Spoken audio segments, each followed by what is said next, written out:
पण मी असं म्हणेल आजच्या युगात अजून अजून 2 ॲडिशनल संस्कार करायला पाहिजेत. गर्भसंस्कार, बालसंस्कार आणि युवा संस्कार. ओके. आणि ही आजच्या पिढीची, आजच्या गतीची, पुढच्या होणाऱ्या आपल्या राष्ट्रासाठी फार गरज आहे असं मला वाटतं. सगळ्या माता-पित्यांना भेडसावणारा प्रश्न सध्याचा आहे, की ते मूल मोबाईलच सोडत नाही. त्याचं वय 1, 2, 3, 4, 10 कितीही वर्ष असलं ते बाळ मोबाईल सोडत नाहीये. मग असं आहे का, की त्या मातेने त्या गर्भसंस्काराच्या प्रोसेसमध्ये खूप मोबाईल बघितलाय म्हणून ते बाळ सोडत नाही मोबाईल? लॉजिकली म्हणाल तर माझं उत्तर आहे हो. आणि मग मुलांचं काउन्सिलिंग करताना मी 90% हां. एकट्याचंच करते. हो. आई-वडिलांना बरोबर बोलवायचं, पण आई-वडिलांना बाहेर बसवायचं. मग ओके. त्या मुलाचा कॉन्फिडन्स एक नेक्स्ट लेव्हलला जातो, की मी ह्यांच्याशी काहीही बोलू शकतो. ओह! आणि टू बी व्हेरी हॉनेस्ट, प्रेक्षक समजू शकतील हे, मी स्टार्टच कंप्लेंट्सने करते. मी कित्येक बिझनेसमन, सक्सेसफुल बिझनेसमन बघितलेले आहेत, ज्यांना 10वी मध्ये 50% 40% हो. होते. माझ्याकडे एक आत्ता मी एका प्रॉपर्टीचं काम करते. हं. 42% बरं. आईने पेढे वाटले होते, तर लोकांनी हिणवलं होतं. माझे जे आता काउन्सिलिंग्स होतात ना, तिथे मुलांचं सुरुवातच इथून होते. म्हणजे एका मुलाने मला असं सांगितलं, की "मॅडम मला ना माझ्या आईबरोबर राहायचंच नाही. जगातले सगळ्यात वाईट आई-बाबा आहेत. ओह! मी काय करू?" म्हटलं, "मग राहू शकतोस." "नाही ना, पण पैसे नाहीत ना, मग राहणार कुठे?" शंख वाजवायला जर या यंग मुलांना तुम्ही शिकवलात, तर त्यांची फुफ्फुसं हं. सुंदर राहायला मदत होते.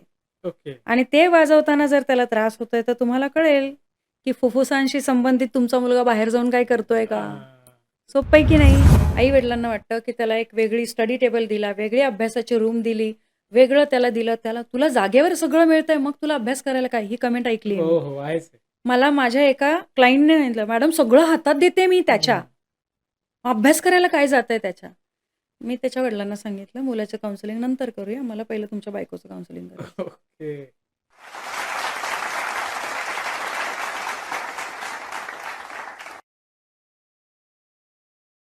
नमस्कार. मी गणेश कुंभार आपल्या सगळ्यांचं स्वागत करतो. इन्फॉर्मेशन बरोबर मोटिव्हेशन देणाऱ्या जगप्रसिद्ध चॅनलमध्ये ज्याचं नाव आहे गोष्ट फायद्याची. कारण तुमचा जिथं फायदा हाच आहे आमचा वायदा. आणि आज आपल्याला फायद्याची गोष्ट सांगण्यासाठी आपल्या स्टुडिओमध्ये आलेल्या आहेत मुंबईच्या शुभांगी राणे मॅडम, ज्या मॅरेज आणि चाइल्ड काउन्सिलर आहेत. मॅडम तुमचं आमच्या स्टुडिओमध्ये खूप खूप स्वागत आहे. नमस्कार. पुन्हा एकदा बोलवलं त्याबद्दल धन्यवाद. आपण आज जो विषय घेऊन बोलणार आहोत, तो माझ्या मते तरी आजच्या युगाचा फार महत्त्वाचा विषय आहे, ज्याच्यावर आपण बोलणार आहोत. आणि मॅरेज काउन्सिलिंग आणि चाइल्ड काउन्सिलिंग करताना सगळ्यात महत्त्वाचा भाग येतो आणि ती म्हणजे कुंडली. ओके. सो कुंडली मॅरेज चाइल्ड काउन्सिलिंग हा विषय असेल. वाह! वाह! क्या बात है! म्हणजे मला असं वाटतं, की प्रत्येकाच्या घरामध्ये लहान मुलं आहेत आणि ते मूल खोडकर जरी असलं, तरी सध्या खूप हट्टी होत चाललंय. आई-वडील जे सांगतायत तसं वागत नाहीये. सो अशी खूप सारी कारणं आहेत आणि पालक कन्फ्यूज आहेत, की या मुलाला कंट्रोल तरी कसं करायचं? म्हणजे वय 5 वर्ष असो किंवा 15 वर्ष, सगळ्यांच्या घरातला हा प्रश्न आहेच आहे. तर या सगळ्या प्रश्नांवरती आजचा आपला पॉडकास्ट आहे. मॅडम आपल्याला मार्गदर्शन करतीलच. तर जास्त वेळ न घालवता आपण आजच्या पॉडकास्टला सुरुवात करूया. शेवटपर्यंत बघा. नक्कीच तुम्हाला याच्यातून फायदा झाल्याशिवाय राहणार नाही. ओके, सुरुवात करूया. धन्यवाद. ओके, म्हणजे मॅरेज आणि चाइल्ड काउन्सिलिंग तुम्ही करता. पण सध्या हे जे काउन्सिलिंग क्षेत्र आहे, खूप मोठ्या प्रमाणात वाढतंय. म्हणजे आपण बघतोच आहे. मग या सगळ्यामागे म्हणजे हे काउन्सिलिंग क्षेत्र वाढण्यामागे एक्झॅक्टली काय कारणं तुम्हाला दिसतात? अ, बघा काउन्सिलिंग क्षेत्र वाढण्यामागे सगळ्यात महत्त्वाचं कारण आहे आजची कौटुंबिक परिस्थिती. ओके. म्हणजे तुम्ही जर शहरं घ्या किंवा गाव घ्या, कुठेही घ्या, तुम्हाला लक्षात येईल, की आज मुलांचं जे कनेक्शन आहे आई-वडिलांबरोबरचं, हां. ते तितकंसं नाही दिसत. आणि अ, त्याच्यामुळे मग काय होतं, की म मोठ्या मुलांना किंवा मोठ्या माणसांना एक्सप्रेस करता येतं, की हं. मला काय हवंय, काय नकोय. पण लहान मुलं किंवा शिशुवर्ग किंवा बालवर्ग आणि युवा हां. या 3 पैकी जर तुम्ही बघाल ना, तर त्यांना एक्सप्रेस करण्यासाठी साधन हवं असतं. हां. आणि दुर्भाग्यवश आजकालचे आई-वडील म्हणजे न्यूक्लिअर फॅमिली आहे किंवा दोघेही वर्किंग आहेत हं. आणि सगळ्यात महत्त्वाचं आजी-आजोबा बरोबर नाहीयेत. हां. कुठे टाकायचं? आपल्याला शरीराने पण एक ड्रेनेज सिस्टम दिलंय. बरोबर. ते झाल्यानंतर वी फील फ्रेश, हॅपी है ना? करेक्ट. तसंच आपल्या मुलांच्या बुद्धिमत्तेचं, मानसिकतेचं, हां. शारीरिक ऊर्जेचं, ह्या तिन्ही ऊर्जेचं ड्रेनेज सिस्टम कुठेतरी हवं असतं.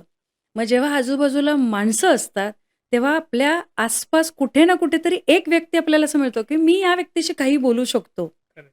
आणि हे अवेलेबल नसल्यामुळे हं. चिडचिड वाढणं, खूप छोट्या-छोट्या गोष्टीवर हायपर होणं किंवा अभ्यासात मन न लागणं, कॉन्सन्ट्रेशन 0 लेव्हलचं होणं, हा फार मोठा आजच्या तारखेला प्रभाव आहे आणि त्याच्यात ओह! मोबाईल.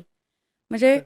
आता कोणीच अवेलेबल नाही, मग मोबाईल आहे. मग हं. तुम्ही बघाल आजकालचं 99% जनरेशन ही मोबाईल अडिक्टेड आहे. बरोबर.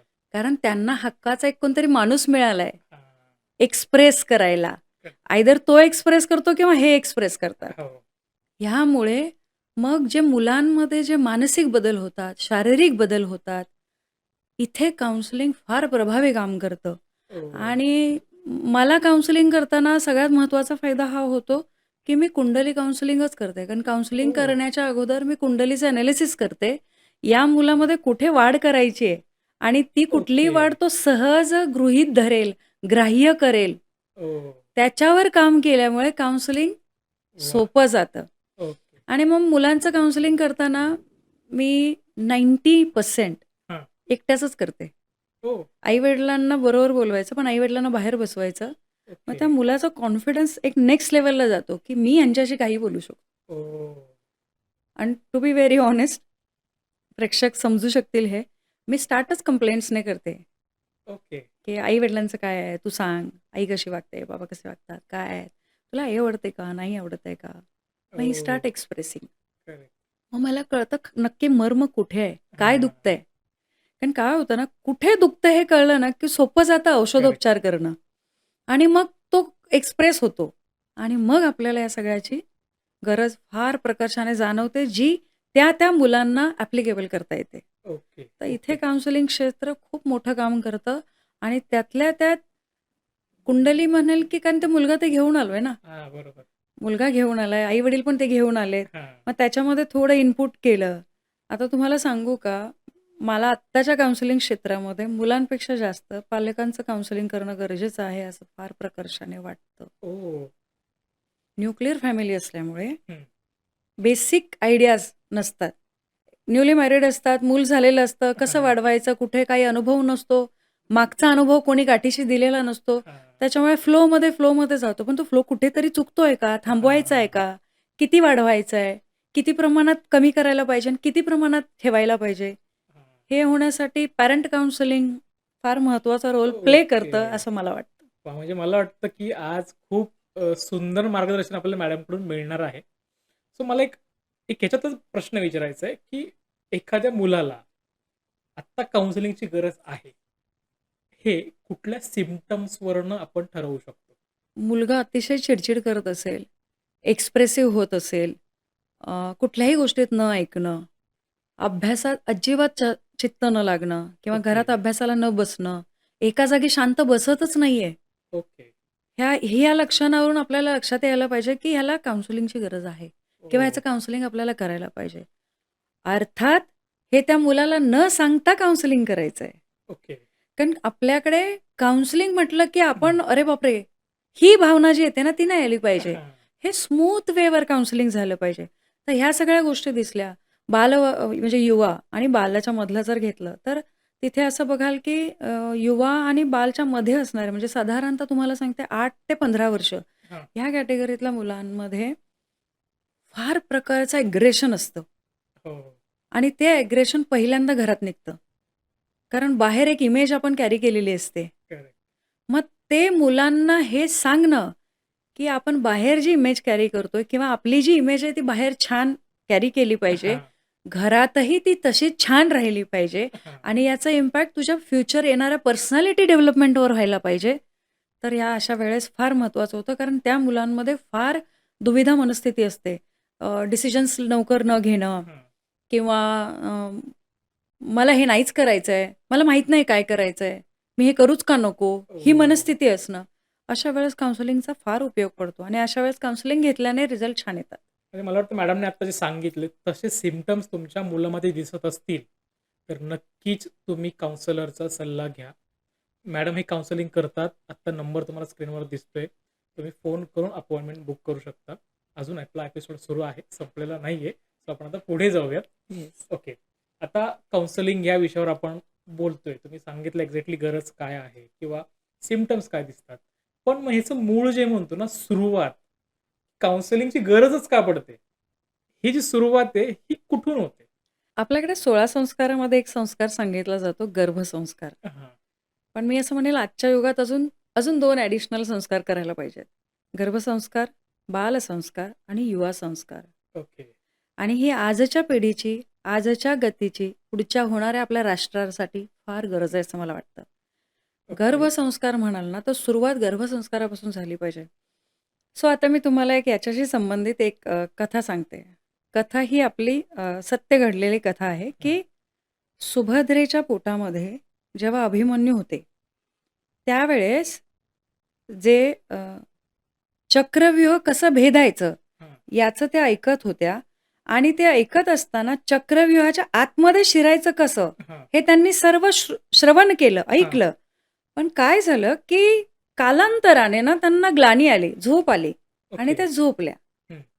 त्याच्यामुळे पुढचं जे ऐकायचंय, की त्या चक्रव्यूहातून बाहेर कसं यायचं, हां. हे त्या ऐकू शकल्या नाहीत.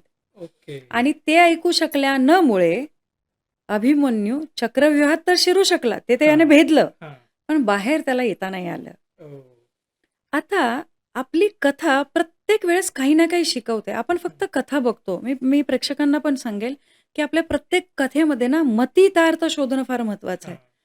तुम्ही जर या कथेचा मतितार्थ घ्याल, तर सुभद्रा ऐकत होत्या, हं. गर्भामध्ये अभिमन्यू होते. हां.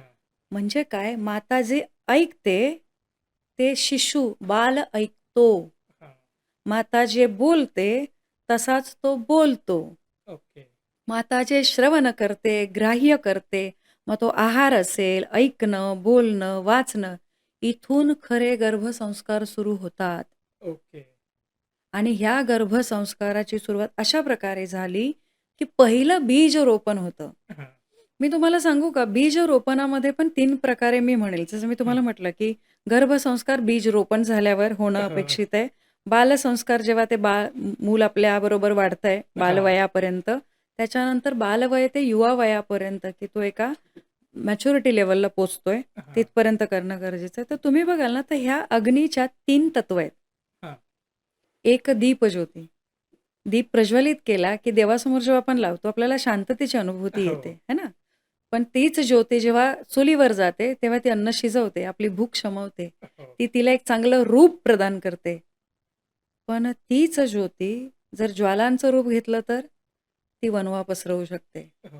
आणि युवांमध्ये ती ज्वालारूपी जी अग्नी आहे, ती एका संयमी लेव्हलपर्यंत ठेवणं, याने ती पसरायला मदत होईल. सो ह्या प्रकारे जर आपण हे केलं, तर त्याचा फार सुंदर अनुभव येतो आणि गर्भसंस्कार करणं ही आजच्या पिढीची फार मोठी गरज आहे. कारण प्रत्येक मुलगी आजच्या तारखेला न्यूक्लिअर फॅमिलीमध्ये एकटी मूल वाढवायचंय तिला. बरोबर. तिला एकटीला सगळं हँडल करायचंय. तिच्याच शरीरात बदल होणार आहेत. हां. तिच्याच मनात बदल होणार आहेत. सायमल्टेनियसली त्या मुलाच्या, बाळाच्या मनात, शरीरात बदल होणार आहेत. कारण बरोबर. 90% female has to accept the change. हो. मग तो एक्सेप्ट द चेंज जेव्हा येतोय, त्यावेळेस मग ती जर या सगळ्या गोष्टींनी परिपूर्ण असेल, हं. तर फार सुंदर अनुभव येऊ शकतील. त्याच्यामुळे तिची सुरुवात गर्भसंस्कारापासून झाली, की आपल्याला त्याचा फार चांगला अनुभव येऊ शकतो. ओके. वेगवेगळ्या प्रकारे गर्भसंस्कार करू शकता. आपण वेगवेगळ्या प्रकारे म्हटलं, की एक तर सगळ्यात पहिलं सात्विक आहार. हा हां. गर्भसंस्काराचा एक भाग आहे. बरोबर. सात्विक आहार आपल्याकडे म्हटलं पण गेलंय, की जेव्हा तुम्ही प्रेग्नंट असता, त्यावेळेस तुम्ही चांगलं खा, चांगलं बोला, चांगलं हां. श्रवण करा. आता श्रवण करण्यावरून अजून एक कथा आठवते, ती सांगते. हिरण्यकश्यपू राक्षस होते. हां. कयाधू त्यांची पत्नी, म्हणजे हं. तीही राक्षसच होती. परंतु कयाधूने नारद मुनींचं प्रवचन ऐकलं होतं, हं. कीर्तन ऐकलं होतं आणि त्या कीर्तनात तिला ती विष्णुमय जे कीर्तन होतं ते इतकं भावलं, की ती तो नामजप पूर्ण 9 महिने जोपर्यंत बाळ जन्माला येते तोपर्यंत करत होती. हां. त्याचा परिणाम काय झाला? राक्षस कुळामध्ये भक्त प्रल्हादाने जन्म घ्यावा. हां. म्हणजे तुमच्या आजूबाजूला काहीही वातावरण असू देत, पण तुम्ही जर कॉन्सन्ट्रेट असाल तुमच्या गर्भधारणेच्या पासून गर्भसंस्कार डिलिव्हरी होईपर्यंत, हं. तर तुम्ही एक अतिशय प्रभावी व्यक्तिमत्व जन्माला घालू शकता. हां. सो म्हणून गर्भसंस्कार अतिशय महत्वाचे आहेत. Okay, okay. Yes. आता हे कळालंय की सुरुवात गर्भसंस्कारापासून झाली पाहिजे. हं. आज बऱ्यापैकी क्लासेस आपण बघतो, हं. गर्भसंस्काराची शिबिरं सुरू आहेत. हो. पण तरी ज्यावेळेस गर्भधारणा झाली आणि त्या 9 महिन्यांमध्ये हां. एखादी माता सध्या जसं तुम्ही मगाशी सांगितलं, की हं. मोबाईल खूप डिस्ट्रॅक्ट करतो या सगळ्या गोष्टीमधून. हं. मग मोबाईल बघणं त्या हं. मातेला हं. किती फायद्याचं आहे आणि किती तोट्याचं आहे? बघा, फायद्याचं म्हणेल का तर मी पॉझिटिव्हली घेते की आहे. कसं, की मोबाईलवर समजा त्या मातेची एक आपण गृहीत धरू, की आपण त्या मातेची मी कुंडली बघितली. हं. त्यांच्या कुंडलीला लाभणारा मी मंत्र दिलाय ओके. आणि तो मंत्र त्या मोबाईलवर ऐकतायत. ओह! अर्थात डिस्टन्स ठेवून. कारण रेडिएशन सगळ्यांना माहिती आहे त्याचे रेडिएशन्स आहेत. तुम्ही 10 मिनिटं फक्त हातात मोबाईल धरलात, हं, हं. तर तुम्हाला माहिती आहे तो 10 मिनिटं खूप सांगितली मी. हां. 2 मिनिटं असं फक्त हातात धरून ठेवा. तुम्हाला 2 मिनिटानंतर मोबाईल खाली ठेवावासा वाटणार आहे. हं. इतके स्ट्राँग रेडिएशन्स आहेत. बरोबर. मग जर तो मोबाईल आपण समजा शरीराजवळ असेल, त्या बाळाला पण त्या रेडिएशन्सचा हो, प्रभाव हो, हो. होणारच होणार आहे. हो. मग अशा वेळेस त्या आजकाल मोबाईल म्हणण्यापेक्षा टीव्हीवर पण ह्या सगळ्या गोष्टी अवेलेबल आहेत. तर तुम्ही डिस्टन्स ठेवून ती ऐका हां. आणि मी खरं सांगू तर ते ऐकताना तो मंत्र बघा. ओके, व्हिज्युअल इम्पॅक्ट फार स्ट्राँग काम करतो. ओके. मग साउंड आणि हां. मग ते ग्रहण केलं जातं. ओके. त्याच्यामुळे मी नक्की सांगेल, की अशा वेळेस गरजेचं आहे. बघा, आपण टाळू शकत नाही. आजची नाही. गरज आहे ती. बरोबर, म्हणजे देश काल परत्वे या उक्तीप्रमाणे म्हणायला गेलं तर ती गरज आहे. बरोबर. पण त्यातल्या त्यात जेवढा टाळता येईल हां. तेवढा नक्की टाळायला पाहिजे. आणि त्याचा ओके. उपयोग चांगला करून घेणं, चांगली स्तोत्र ऐकणं, चांगले मंत्र ऐकणं आपल्याला म्हणजे त्या समजा गर्भवती स्त्री आहे आणि त्याची जर समजा मी कुंडली बघते, तर मी हां. बऱ्याचदा असं करते, की मी त्या व्यक्तीला, त्या बाळाला लाभणारा मंत्र ओके. आणि त्या स्त्रीला तिच्या डिलिव्हरीसाठी, तिच्या शरीरासाठी लाभणारा मंत्र देते.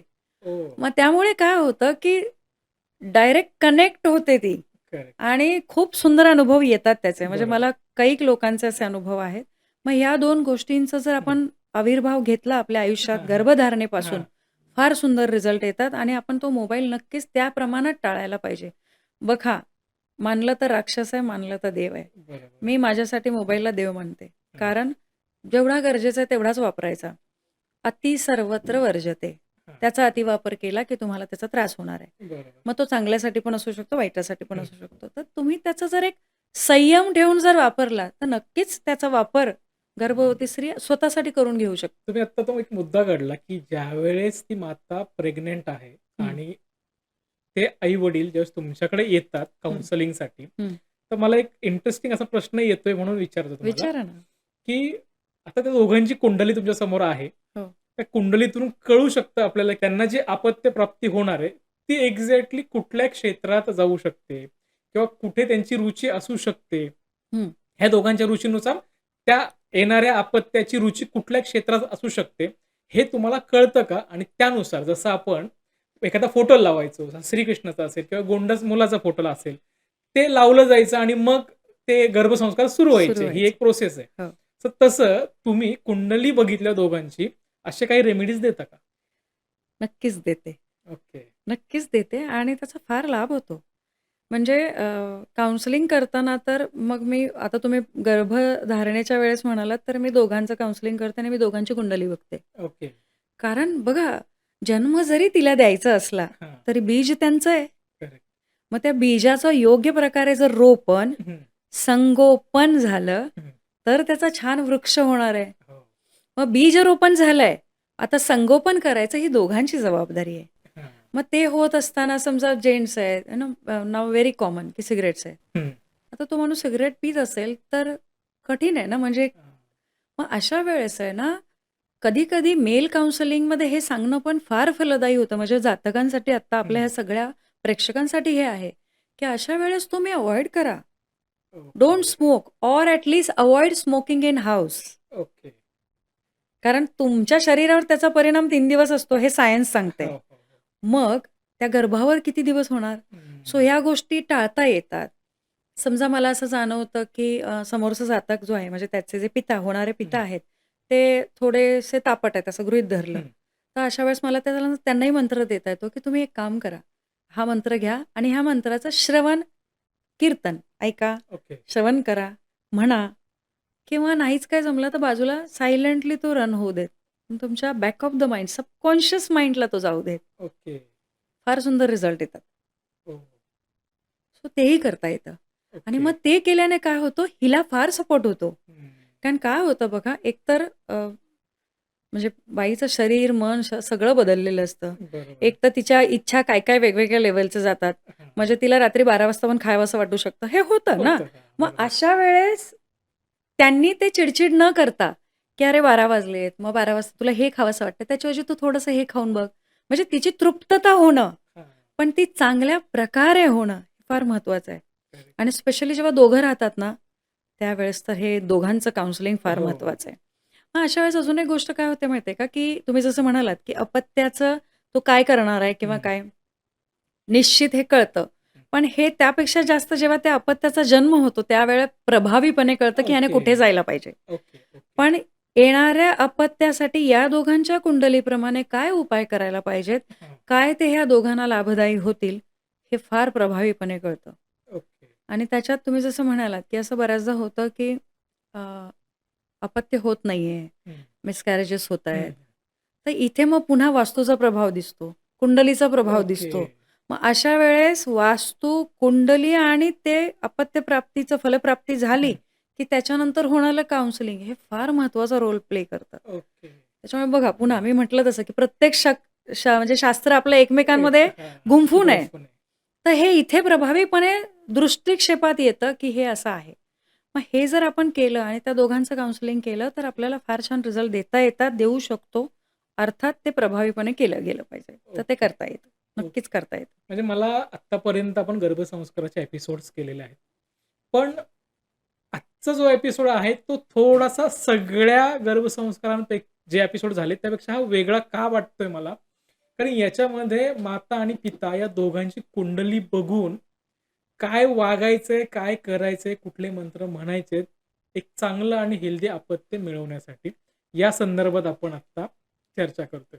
तुम्ही मगाशी पण म्हणालात, की त्या माता-पितांना तुम्ही गर्भसंस्काराच्या त्या प्रोसेसमध्ये काही मंत्र देता आणि ते म्हणायला लावता किंवा ऐकायला लावता.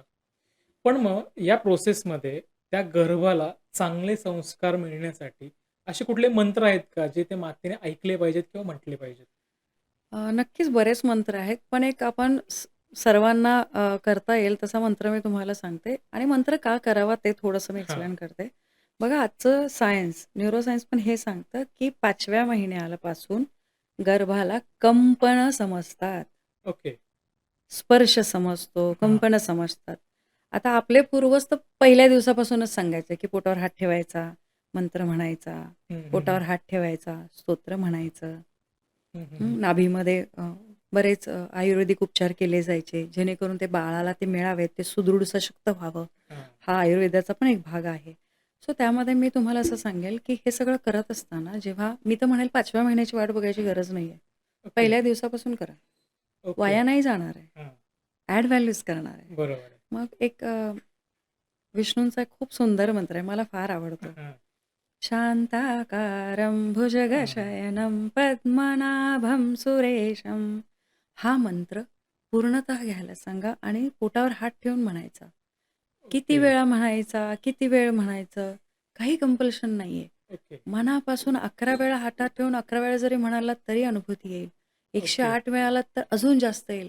हं. अर्धा तास, 15 मिनिटं, 10 मिनिटं, 5 मिनिटं आपापल्या सोयीने करणं गरजेचं आहे. ओके. पण मनापासून आणि चांगल्या भावनेने. हं. कारण तुम्ही जेव्हा गर्भावर हात ठेवून एखादी ती क्रिया करणार असाल, त्यावेळेस हं. पहिलं बाळाशी बोला. ओके. म्हणजे मी तुम्हाला माझा अनुभव हां. सांगते. म्हणजे माझा अभिराज जेव्हा मी एक्सपेक्टेड होते अभिसाठी, त्यावेळेस मी छत्रपती शिवाजी महाराजांच्या स्टोरीज सांगायची. छत्रपती संभाजी महाराजांच्या कथा सांगायची. मी सावरकरांच्या कथा सांगितलेल्या आहेत. कारण कसं आहे मुलामध्ये देशप्रेम, देशभावना कधी उत्पन्न होणार?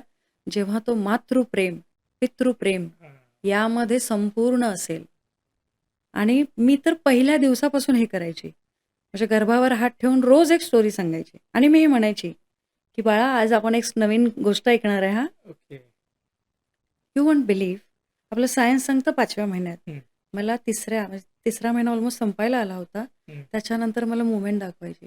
म्हणजे ओह! आमची वेळ ठरली होती, की 9:00-9:30 झाले, की आपण रोज कथा ऐकायची. ओके. आणि मग 9:30ला आय फील मूव्हमेंट, की आता मला बसायचं आहे आणि आता मला कथा वाचायची आहे. ओह! ही फीलिंग येते. मग अशा वेळेस मंत्र आहेत. मग मंत्र हं. म्हणणं, स्तोत्र म्हणणं, रक्षा कवच म्हणजे आजच्या युगामध्ये फार कॉम्प्लिकेटेड हं. डिलिव्हरीज झालेल्या आहेत. बरोबर. रक्षा कवच म्हणणं. त्या रक्षा कवचेबरोबर अ, म्हणजे प्रेक्षकांना हं. सांगू इच्छिते नॉर्मल डिलिव्हरी होणं हे आजच्या तारखेला प्राऊडचं हां. लक्षण आहे. त्याच्यासाठी फार चांगल्या प्रकारे काम करता येऊ शकतं. मग इथे आपल्या थोरा-मोठ्यांचा फार सहभाग होतो. ओके. हां. आणि मग ते अर्थात जॉइंट फॅमिली असेल तर ते सगळं हं. गाईडन्स मिळतो. पण नसेल तर मग ह्या सगळ्या गोष्टींसाठी आपण प्रयत्न करू शकतो, की ॲटलीस्ट मी माझं बाळ सुदृढ सशक्त राहील आणि ते करेल. मग त्यावेळेस ह्या मंत्रांचा म्हणजे स्पेशली शांताकारम हा मंत्र घेऊ शकता किंवा अनेक संतान गोपाल मंत्र आहे. तुम्ही त्याचा वापर करू शकता. तुमच्या कुंडलीला मी मगाशी म्हटलं तसं तो लाभणारा मंत्र घेऊ शकता ओके. किंवा काहीच नाही म्हटलं तर तुम्हाला आवडतंय ते स्तोत्र म्हणा आणि ओके. सुरू करा. पण करणं हे फार अपेक्षित आहे. ओके. सो त्या गोष्टीचा आणि त्या मंत्राचा, स्तोत्रांचा फार प्रभाव होतो कारण त्याची कंपनं साउंड वेव्हज हां. ही आपल्या शरीरामध्ये प्रवाहित होत असतात आणि मग ती बाळाला प्राप्त होतात. Okay, okay, okay. पण मग आता सध्या असं युग आहे, की वाचन किंवा मंत्रपाठ करणं हं, हे नाही आजकालच्या मुलींना जमत आहे. हं, मग काही जणांनी सोपा उपाय काढला, की मोबाईलवरती रेकॉर्डेड असतं, लावलं आणि ऐकलं. हं. तर हे पण प्रभावी आहे का? पण अगेन त्याच्यात परत मोबाईल जवळ ठेवायचा का लांब ठेवायचा ते? प्रभावी म्हणण्यापेक्षा इफेक्टिव्ह आहे म्हणेन. ओके. कारण प्रभावी हा तुम्ही मंत्र जेव्हा जप करता हां. तुमच्या मुखाने, तेव्हा तो प्रभावी सिद्ध होतो. पण ॲटलीस्ट तुम्ही तो ऐकताय, तर त्या श्रवण कृपेने पण त्याचा लाभ होतो. ओके, पण कसं आहे, की तो तुमच्यापासून किमान शरीरापासून 6 फूट तरी लांब असावा ओके. आणि मग तो तुम्ही ऐका. हं, आता येत नाही, मान्य मला. हं. मग ऐकून आता बघा मी तुम्हाला एक तुम्ही हे करू शकता, की तुम्ही असं पाहिलं असेल, की एखादं गाणं समजा तुमच्या अहोंना एखादं गाणं आवडतं, पण हं. तुम्हाला नाही आवडत हां, आणि ती रोज ते प्ले करते, मोबाईलवर वाजतंय. हां. तुम्ही बघाल ना महिन्याभरानंतर ते प्ले जरी होत नसेल, तरी ते तुम्ही गुणगुणायला लागता. हो, हो, हो, हो. होतं की नाही असं? बरोबर. हाच इफेक्ट आपल्याला मंत्राच्या बाबतीत पण येतो आणि ओके. असाच आणायचा. म्हणजे मी तुम्ही आता प्रश्न विचारला त्याला सांगते, की जर एखादं मूल काहीच ऐकत नाहीये, काही हं, करत नाहीये, तो हं, ऐकायच्या मनस्थितीतच नाहीये. हं, सिंपल एखादं स्तोत्र, एखादा मंत्र तुम्हाला आवडणारं घ्या हं, किंवा लहान मुलांना आवडू शकेल असं घ्या हं. आणि ते मूल घरात असताना आजूबाजूला 24 तास ठेवा. म्हणजे तो 2 तास आहे, तर ते 2 तास वाचू देत. ओके. एकदा, दोनदा, तीनदा, 3-4 दिवस थोडं इरिटेशन होईल, हं. रिपिटेशन होतंय, काही हरकत नाही. आज 4 वेळा, उद्या 5 वेळा, असं करत हळू वाढवा. तुम्ही बघाल 6 महिन्यामध्ये ते मूल स्वतः येऊन त्याच्यावर क्लिक करेल आणि लावेल. ओके. हा माझा अनुभव आहे. बघा माझी मुलं पण याच युगात वावरतायत की. हं. आता मला माहिती आहे, की सोनाराने कान टोचले की दुखत नाहीत, हो की नाही? बरोबर. मग आता माझ्या घरात मीच सोनार आहे ना. हां. मग मी माझं सोनार माझ्या मोबाईलला बनवलं. ओके. ठीक आहे. मला माहिती आहे, की हा मंत्र माझ्या मुलीला लाभणार आहे. हं. सो मला माहिती आहे आता ही इथे वावरते, हां. की मी तो मंत्र तिथे प्ले करणार आणि तो रिपीटमध्ये ते करत बसणार. ओके. मग एका पॉइंटनंतर माझी लेकच विचारते किंवा मुलगा विचारतो, की "मम्मा हे ऐकायचं का?" म्हटलं, "हो, हे ऐकल्याने ना मला ब्रेन पॉवर वाढायला मदत होते." ओके. मग आता लॉजिकली हां. मला ब्रेन पॉवर वाढवायला जर मदत होते, तर त्या दोघांना होणार आहे हे त्यांना हां. कळतंय. करेक्ट. सो दे स्टार्ट मी हे ऑब्झर्व्ह केलंय हं, करून, हं. हे प्रॅक्टिकली केलंय. मग ओके. दे स्टार्टेड मग मी ऐकलं तर? म्हटलं, "हो, तुला पण होणारच आहे की." ओके. सिंपल वेने. बघा ह्या गोष्टी मंत्र, स्तोत्र येत नाहीत, हं. हे खरं तर आपलं दुर्दैव आहे.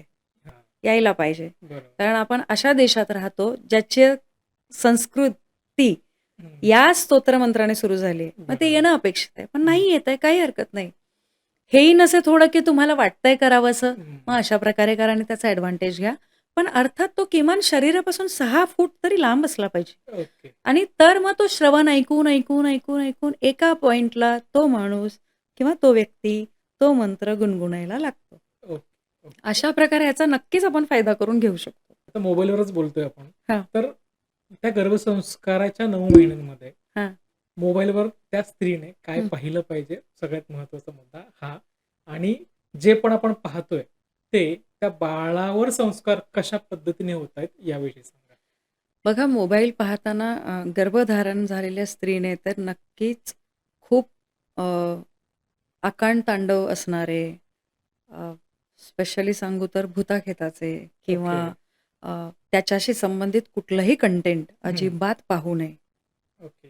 म्हणजे ते कुठल्याही संबंधित असू दे. भले तुमची क्युरिओसिटी हं, जागते, की नाही मला एक क्लिक करायचं. हं, स्टार्ट टू अव्हॉइड.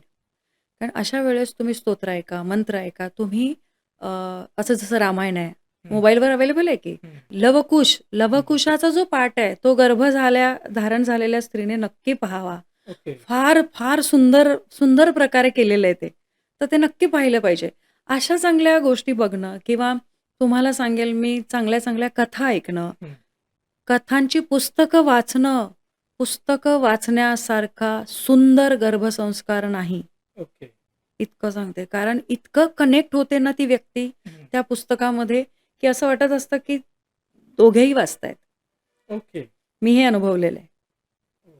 हां. त्याच्यामुळे पुस्तकं वाचावी, चांगली पुस्तकं वाचावी, चांगल्या आशयाची वाचावी. स्पष्ट सांगू, तुम्हाला तुमचं मूल काय व्हायला हवंय, हां. ती पुस्तकं वाचा, ते व्हिडिओज ओके. बघा, तुम्हाला त्याचा लाभ होणार. आता मी तुम्हाला माझ्या अभिचं सांगते. मी पुन्हा सातारकर असल्यामुळे देशप्रेम ठासून हां, भरलेलं हां, आहे. हां. मग असं होतं की मी सांगायचं, "नाही बाळा, तुझा जन्म या देशात काहीतरी करायला होणार आहे. हं.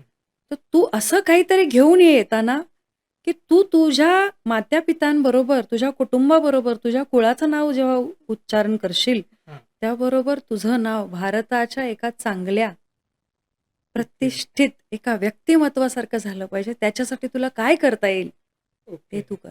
हे फार महत्वाचं आहे. कारण हं, बघा आपण मूल जन्माला नाही हं. घालत आहोत. आपण एक चांगल्या राष्ट्राचा एक नागरिक जन्माला घालणार आहोत.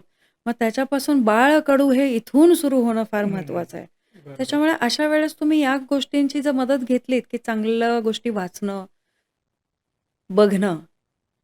जी स्त्री ज्या रूममध्ये राहते, तिथे चांगली-चांगली चित्र असणं, बाळकृष्णाचं असणं, हं. तुम्हाला मुली फार आवडतात काही-काही जणींना. मग तुम्ही सरस्वती मातेचं करा. कारण वाचा फार हां, हां, महत्वाची आहे. हां. बरोबर. कारण वाचा सुंदर असेल, की लक्ष्मी माता तर दोघी एकत्र नांदतात. करेक्ट. पण मग अशा वेळेस तुम्हाला आवडीच्या व्यक्तिमत्त्वाचे, की तुम्हाला वाटतं माझी मुलगी किंवा माझा मुलगा होणार आहे. काही अपत्य हं, आपल्याला माहीत नसतं. हं. पण मग तुम्ही ती दोन्ही चित्र ठेवा, ओके, की मूल झालं तर असं, मुलगी झाली तर असं. ओके. अशा प्रकारे ठेवू शकता. मग त्या चित्रांचा फार इफेक्ट होतो. मी तुम्हाला पुन्हा माझा एक अनुभव सांगते. आरूच्या वेळेस मला एक छान चित्र मिळालं होतं हं. आणि त्या मुलीचे ना कर्ली हेअर होते. ओके. म्हणजे गोंडच चेहरा आणि हां. कर्ली हेअर होते. तुम्हाला आश्चर्य वाटेल, माझी मुलगी जवळ-जवळ 8-9 वर्षाची होईपर्यंत 8 हं. वर्षाची होईपर्यंत तिचे कर्ली हेअर होते. ओके, आमच्या घरात कोणाचेही कर्ली हेअर नाहीयेत. ओके. इतकं इफेक्टिव्ह चित्र देऊ शकतं, तर विचार करा, तुम्ही बघणारं कंटेंट, तुम्ही ऐकणारं मंत्र, स्तोत्र, हं. हे घरामध्ये शक्यतो कलह करू नका, भांडणं करू नका, हां. वाद करू नका. कारण ते मूल ऐकतंय. तुम्हाला नसेल वाटत, तरी ते मूल ते सगळं ऐकतंय. ओके. मग अशा वेळेस तिला छान आपल्याकडे पूर्वी ना कीर्तन करणं किंवा हं. कीर्तनाला पाठवणं गर्भधारण झाल्या स्त्रीला हे हां. फार मोठा हे होतं. ओके. किंवा तेव्हा घरामध्ये कीर्तन केलं जायचं किंवा घरात बोलावलं जायचं. मग ते ती ऐकायची.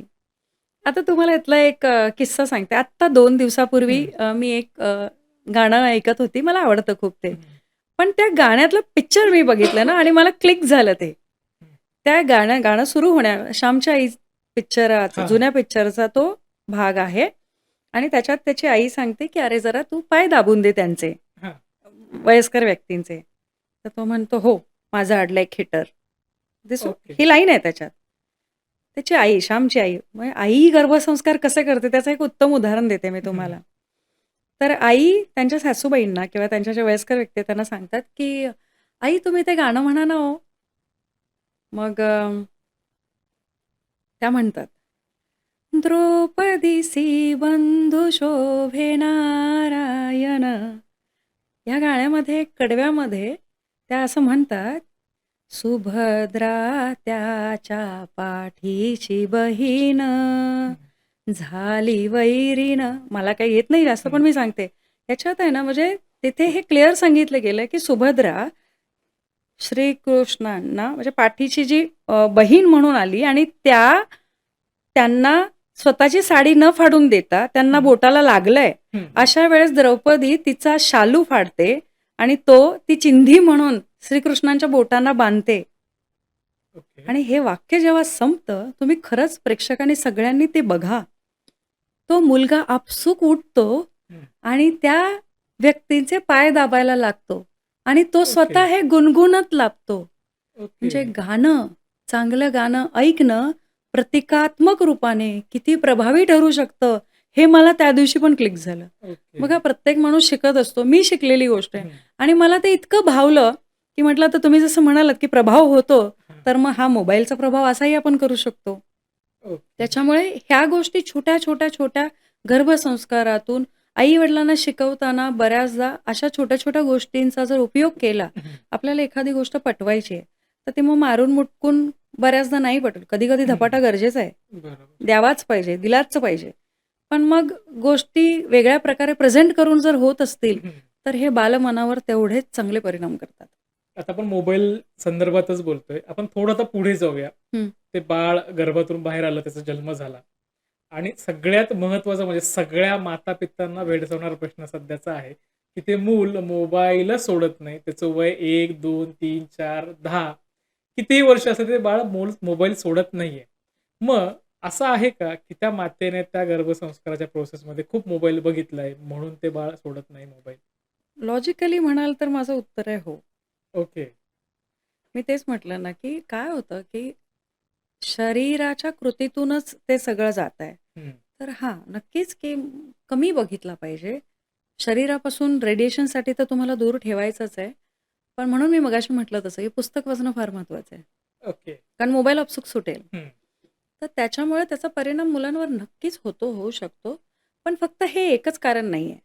तुम्ही ओके. बघाल तर आजकालच्या मम्मी-पप्पांचा सगळ्यात मोठा प्रश्न आहे, की तो मोबाईलच घेतो किंवा हं. घेते. पण तुम्हाला खरं सांगू, याला आई-वडीलच जबाबदार आहेत असं मला वाटतं. ओके. मी थोडं लॉजिकली बोलते, हं. की काय होतं समजा तुमच्याकडे कोणी पाहुणे आलेत हं. आणि ते मम्मी हे करायचंय किंवा मस्ती करताय, तुम्हाला डिस्टर्ब हं. करताय. तुम्ही काय करता, "हा मोबाईल घे, बस." सो इनडायरेक्टली तुम्ही टाळलत. बरोबर. काय देऊन? मोबाईल घेऊन. त्या मुलाने सबकॉन्शियस माइंडमध्ये हे घेतलं, की मला जर मोबाईल पाहिजे असेल, तर मला ह्यांना डिस्टर्ब करायचंय, मला मोबाईल मिळणार. ओके. Try to avoid. हं. दुसरं खूप कॉमन आहे मी सांगते. हा ना मोबाईल बघितल्याशिवाय जेवतच नाही. हां. आहे की नाही हे? कॉमन आहे. करेक्ट. हो. आमच्या घरामध्ये सेम प्रॉब्लेम्स होतात. Handle with care. आता काय करायचं? आता मला काय होतं ना, आपली मुलं बाहेर पण वावरतायत, मुलं पण बघतायत. हं. अरे, मी हे बघितलं, ते बघितलं. मग त्याची ती क्युरिओसिटी असते. आमच्याकडे जेवताना क्लिअर झालंय, की हं. जेवताना एकतर मी माझ्या मुलाला स्तोत्र म्हणायला शिकवलंय आणि जेवताना म्हणतो, "बाबू मला ना आठवत नाही. ती दुसरी लाईन काय होती रे?" मग तो म्हणतो, "तू थांब. किती वेळा बोलते तरी तुला येत नाही." हं. त्याचा कॉन्फिडन्स नेक्स्ट लेव्हलला. ओके. मी नेला ना, हां. की मला येतंय, मम्मीला येत नाही. हां. हां, मग जरा म्हण ना, मला आवडतं. मग हे एकदा दोनदा झालं, की चेंज करायला पाहिजे ना आपल्याला पॅटर्न. बरोबर आहे. मग म्हणते, "बाबू तू बोल ना, तुझ्या आवाजातलं मला फार छान वाटतं." मग तो म्हणतो, "तू माझ्याबरोबर म्हणणार की मागे?" मग मी सांगणार, "नाही, मी तुझ्याबरोबर म्हणणार." ओके. त्याच्यामुळे काय होतं, की त्याला काहीतरी मी कारण दिलं, की हं. जेवताना काय करायचंय. ओके. मग आपले समर्थ रामदास स्वामींनी आपल्याला दिलंय, वदनी कवळ घेतात हां, ते हां, घ्या. हां. वदनी कवळचे बरेच व्हर्जन आहेत. खूप सुंदर, सुंदर आहेत. ते घेऊ ओके. शकता. नाही आवडत आहे, तुम्ही एखादा मंत्र घ्या, बाप्पाचा हं. मंत्र घ्या, काही घेऊ शकता. हं. तो एक भाग होऊ शकतो फार सुंदर. बरोबर. बरं, आपण असं प्रिटेंड करायला पाहिजे, की मला येत नाहीये, पण तुला येतंय. हां. माझा लेक वदनी कवळ घेतात, जेवायला बसतो. ओके. पहिली गोष्ट. बरं, आता ती वदनी कवळ झाली 1 मिनिटाची. हं. कमीत कमी 15-20 मिनिटाचं सेशन आहे ना हो, जेवणाचं. बरोबर आहे. मग आय स्टार्टेड इम्प्लिमेंटेड, की "बाबू तू काल शाळेत काय केलं?" हं. मग मला त्याच्या मित्राचं नाव माहिती असतं. हं. "मग अरे तुझ्या त्या मित्राने काय केलं होतं? आज त्याचं कसं होतं? त्याने काय आणलेलं टिफिनमध्ये?" की मी बघितलंय ही ॲक्शन घडलेली आहे. हातातला मोबाईल त्याने ठेवला. "मम्मा तुला माहिती आहे? माझं काम ओके. झालं." This is how we have to act असं मला वाटतं. बघा हा पण एक काउन्सिलिंगचा भाग आहे. करेक्ट. पण मी हे सगळ्यांसाठी सांगते, की अशा प्रकारे बऱ्याच गोष्टी अजून करता येतात. हां. आणि मी म्हटलं तसं, की मग त्या मुलाला काय आवडतं हे त्याच्या मला कुंडलीतनं कळलं, की मी सांगेल तुम्ही या विषयांवर बोलायला सुरू करा. या विषयांचं डिस्कशन सुरू करा, की मग आपसूक जेवताना बऱ्याचदा तर 90% आई-वडील पण मोबाईल घेऊन जेवतात. हो, हो. Which is very dangerous. बरोबर आहे. त्यामुळे काही नाही म्हणजे त्याचा इफेक्ट तसाच होणार आहे.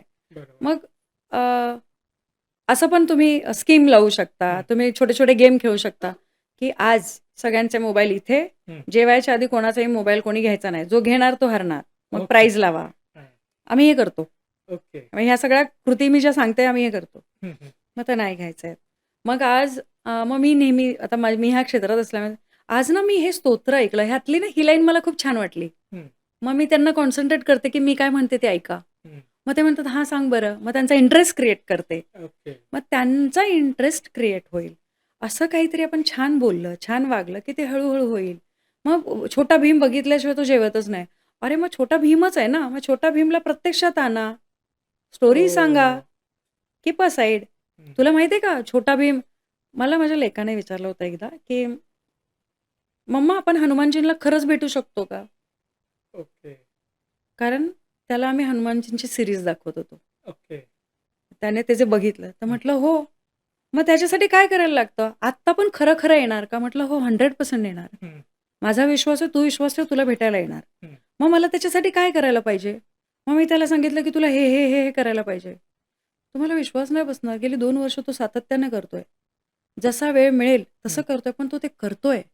ओके. सबकॉन्शियस माइंडमध्ये मी त्याच्या हे टाकलं, की हनुमानजी साक्षात येऊन तुला दर्शन देऊ शकतात, if okay. You do something. Okay. म्हणजे मी तुम्हाला हे एक उदाहरण हां, दिलं, हां. की अशा बऱ्याच गोष्टी तुम्ही देऊ शकता. मग आता आमच्याकडे असं आहे, की समजा तुला एखादी गोष्ट पाहिजे. हं. तर हे केलं की हे मिळणार आहे. बरोबर. Nothing is free in this world. Correct.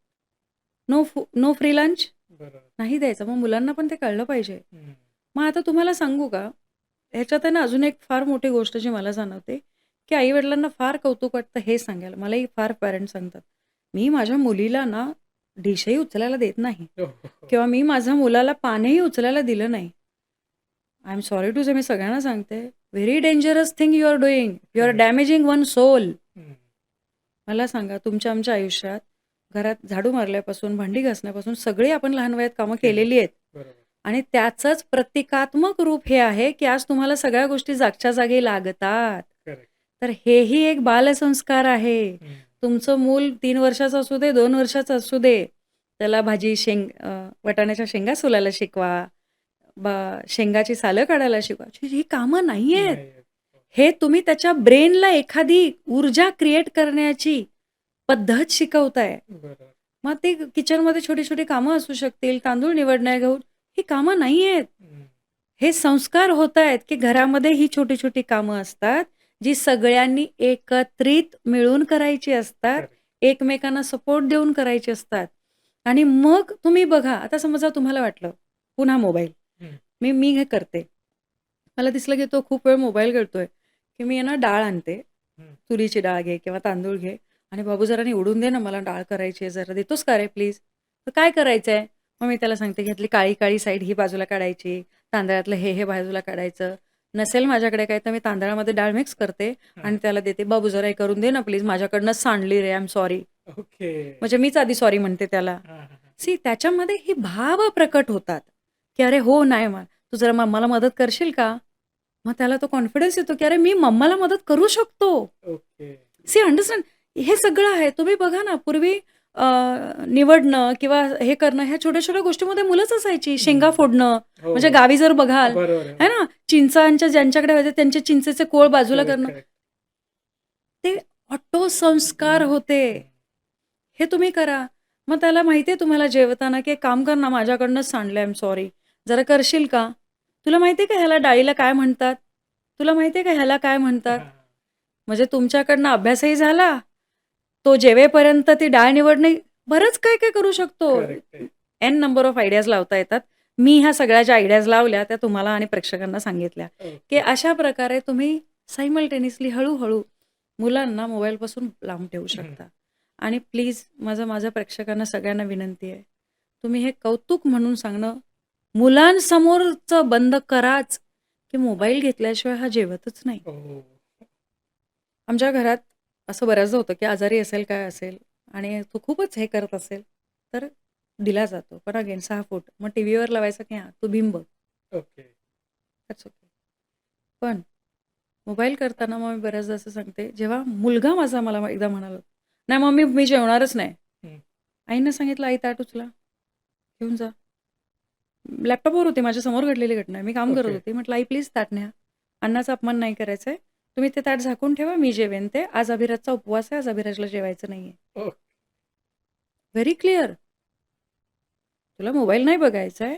मोबाईलसाठी थोडी आपण जेवतोय. आणि बरोबर. मी तिथे कुठे चिडचिड नाही केली. ते ताट उचललं गेलं. बरं तो शाळेतून आला होता. हं. ताट उचललं गेलं. मग तो म्हणाला, की मग त्याची चिडचिड वाढली. म्हटलं, "बघ बाळा, मोबाईलसाठी जेवणार आहेस की तुझ्यासाठी?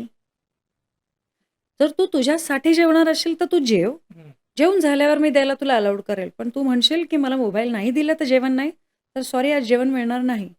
हो. मी माझ्या लेकाला दुपारच्या जेवणापासून रात्रीच्या जेवणापर्यंत उपवाशी ठेवलेलं आहे. हो. मी हे कॅमेऱ्यासमोर याच्यासाठी सांगते, की आयांना वाटतं, की माझं बाबू, माझं बाळ. हं. नो डाउट ते माझं पण बाळ आहे. बरोबर. पण कुठे थांबायचंय हं. हे फार महत्वाचं आहे. आणि हे माझ्या मते एक सिग्निफिकन्स आहे, की ते कशाप्रकारे आपण हँडल करू शकतो. तर असं करेक्ट. करायला काही हरकत नाही. मी करते. ओके. मी बऱ्याचदा धपाटे दिलेत, पण मी धपाटे देताना हे पण बघते, की मी माझ्या मुलाचं ब्रेन कसं शार्प करेल. त्याला हां. शिक्षा देताना मी 100-200 उठाबशा काढायला लावते आणि माझ्या लेकाने काढलेल्या आहेत. ओह! ॲट अ टाईम 100 आपण 10 नाही काढू शकत. हं. आणि तुम्ही विचार करा 8-10 वर्षाचं मूल जेव्हा 10 उठाबशा, 100 उठाबशा काढतं आणि स्पेशली ह्या मुद्रेने काढतं, ओह! तेव्हा मी त्याचं ॲक्युप्रेशर पॉइंट्स ॲक्टिव्हेट करते. करेक्ट. आपल्या शाळांमध्ये उठाबशेची दिलेली शिक्षा हां. ही शिक्षा नव्हती. बरोबर. सो अशा प्रकारे बरंच काही करू शकता. इव्हन हं. आमच्या घरात आहे, मोबाईल नाही बघायचा. जर मी तुला मोबाईल बघताना बघितलं ह्या टाईमपर्यंत, हं. तर तुला त्याला माहिती आहे, त्याच्या आधीच मोबाईल जागेवर जातो. नाहीतर मला 100 उठाबशा काढायच्या. ओह! मग हे कसं आहे, की आता त्याच्यामध्ये ना हे डेव्हलप होतंय, की नाही मोबाईल माझा चुकीच्या ठिकाणी जातोय. हं. मी तुम्हाला कालची घटना सांगते. त्याला हं. थोडं बरं नाहीये. तर मी त्याला असं सांगितलं, "बरं नसेल ना, की तू बाप्पाशी बोलत जा. तुला ओके. कोणाशी वाटतं स्वामींशी बोल. तुला जो बाप्पा आवडतो." तर मला हं. स्वामी आवडतात, मी हं. स्वामींशी बोलते. हं. मग तो म्हणतो, की "मला हनुमान बाप्पा आवडतात." हं. म्हटलं, "ठीक आहे." तर मला म्हणतो, "मम्मा आज ना मला रात्री खूप आठवण बाप्पाची येते. गणपती बाप्पाशी मी बोलतो." हं. तुम्हाला विश्वास नाही बसणार, माझा जप चालू होता. तो उठला, मांडीवर होता माझ्या. अचानक उठला आणि त्याने एक फोटो काढला. माझ्या बाजूला अमोल झोपले होते आणि मला ना त्याने फोटो काढून ते ड्रॉ करून दाखवलं. "मम्मा हे बघ बाप्पांची मूर्ती. मला आत्ता इथे बाप्पा दिसले." ओह! तुम्ही विचार करा, माझ्यासाठी इतकी छान मोमेंट होती ना ती. मी म्हटलं सबकॉन्शियस माइंडला हं. बाप्पा गेलेत. करेक्ट. आणि जर आपल्या मुलांना आपण त्यांच्या सबकॉन्शियस माइंडला हळू-हळू, हळू-हळू बाप्पा, आपले देव हे सगळं हे काय आहे? ही एक पॉझिटिव्ह ऊर्जा आहे. ती जर हं. घातली ना, तर तुमचं म्हणजे बालसंस्कार रूपी येणारं मूल हां. हे त्याचे जे निगेटिव्ह येणारे परिणाम आहेत, त्याची कमतरता व्हायला लागते. हा मी घेतलेला अनुभव आहे. ओके. इतकं इफेक्टिव्ह साध्य होतं. वाह! म्हणजे आता हा पूर्ण इथपर्यंत ज्यांनी एपिसोड बघितलाय त्यांना एक्झॅक्टली कळालंय, की आपल्या मुलाला काय संस्कार लावले पाहिजेत, कसे लावले पाहिजेत. जसा माझा प्रश्न होता, की आज मुलं मोबाईल सोडत नाहीयेत. तर मोबाईल सोडण्यासाठी काय केलं पाहिजे हे मॅडमनी खूप सुंदर सांगितले आणि ते प्रूव्हन आहे. कारण ते त्यांनी त्यांच्या हो, मुलावरती हो. ट्राय केलेलं आहे आणि त्याच्यातून रिझल्ट्स मिळालेले आहेत. येस. मला वाटतं तुम्हीही सुद्धा असं ट्राय करा. जसं त्यांनी सांगितलं, की मुलाला उपाशी ठेवण्यामागं त्याचं हित होतं. म्हणून त्याला उपाशी ठेवलं. असं तुम्हीही करू शकता आणि तुमच्या मुलांना चांगले संस्कार लावू शकता. आपण आता पुढे जाऊयात. येस. तर आता मुलं खूप रागीट होतायत. हां. काही सांगितलं तरी ऐकत नाहीयेत. हातपाया पडतायत. म्हणजे बऱ्याचदा तर आपण असे व्हिडिओ बघतो, की एखादा मुलगा मार्केटमध्ये गेलाय आणि जर त्याला ती वस्तू दिली नाही, तर तो गडाबडा लोळतो सगळ्यांसमोर. म्हणजे त्या आई-वडिलांना स्वतःचीच लाज वाटते, की सगळी लोकं बघतायत आणि हा असा काय वागतोय. सो हे खूप बघायला मिळतंय. सो ह्याच्यातून कसं बाहेर पडता येईल याविषयी मार्गदर्शन करा. आता तुम्ही म्हणाल तुम्ही तुमचेच देताय. पण मी हे सगळे ट्राय एरर म्हणजे माझ्या घरात हं, ॲप्लिकेबल केलेले सगळे हे सांगते. हं, अ, अभिराज 2 वर्षाचा होता आणि 2 वर्षाचा असताना काय झालं, की आम्ही ज्या सोसायटीत होतो, तर मुलं ही तुम्हाला बघूनच ॲक्ट करत असतात. हं, म्हणजे आई-वडील काय वागतायत, आजी-आजोबा काय वागतायत, काय बोलतायत, ते सगळं प्रतिकृती होत असते हं, घरात.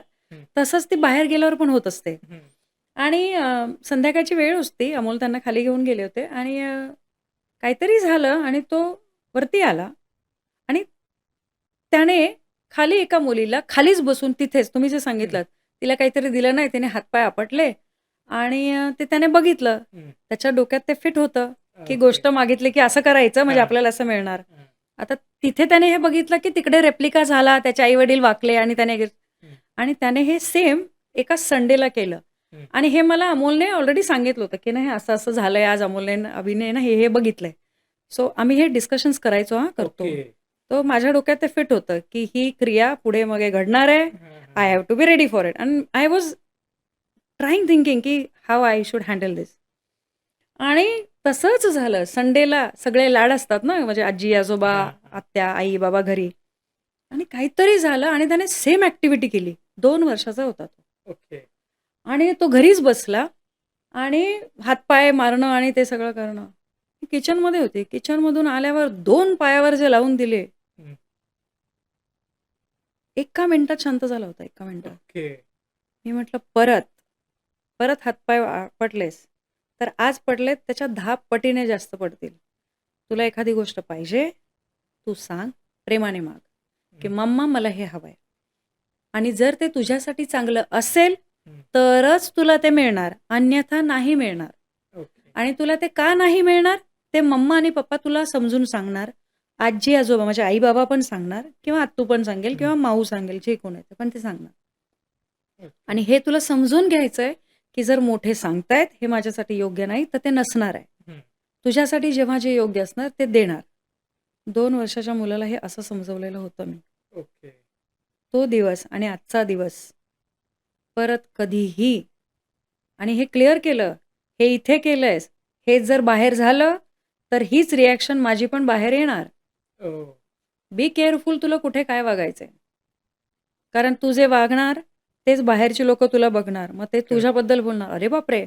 अभिराज असा पण वागतो. हं, आता तू ठरव, लोकांनी तुझ्याबद्दल चांगलं बोललं पाहिजे की वाईट?" हं. प्रश्न. मी प्रश्न त्याच्या मनामध्ये असे डेव्हलप केलेत, आम्ही दोघांनी मिळून किंवा आम्ही फॅमिलीने मिळून.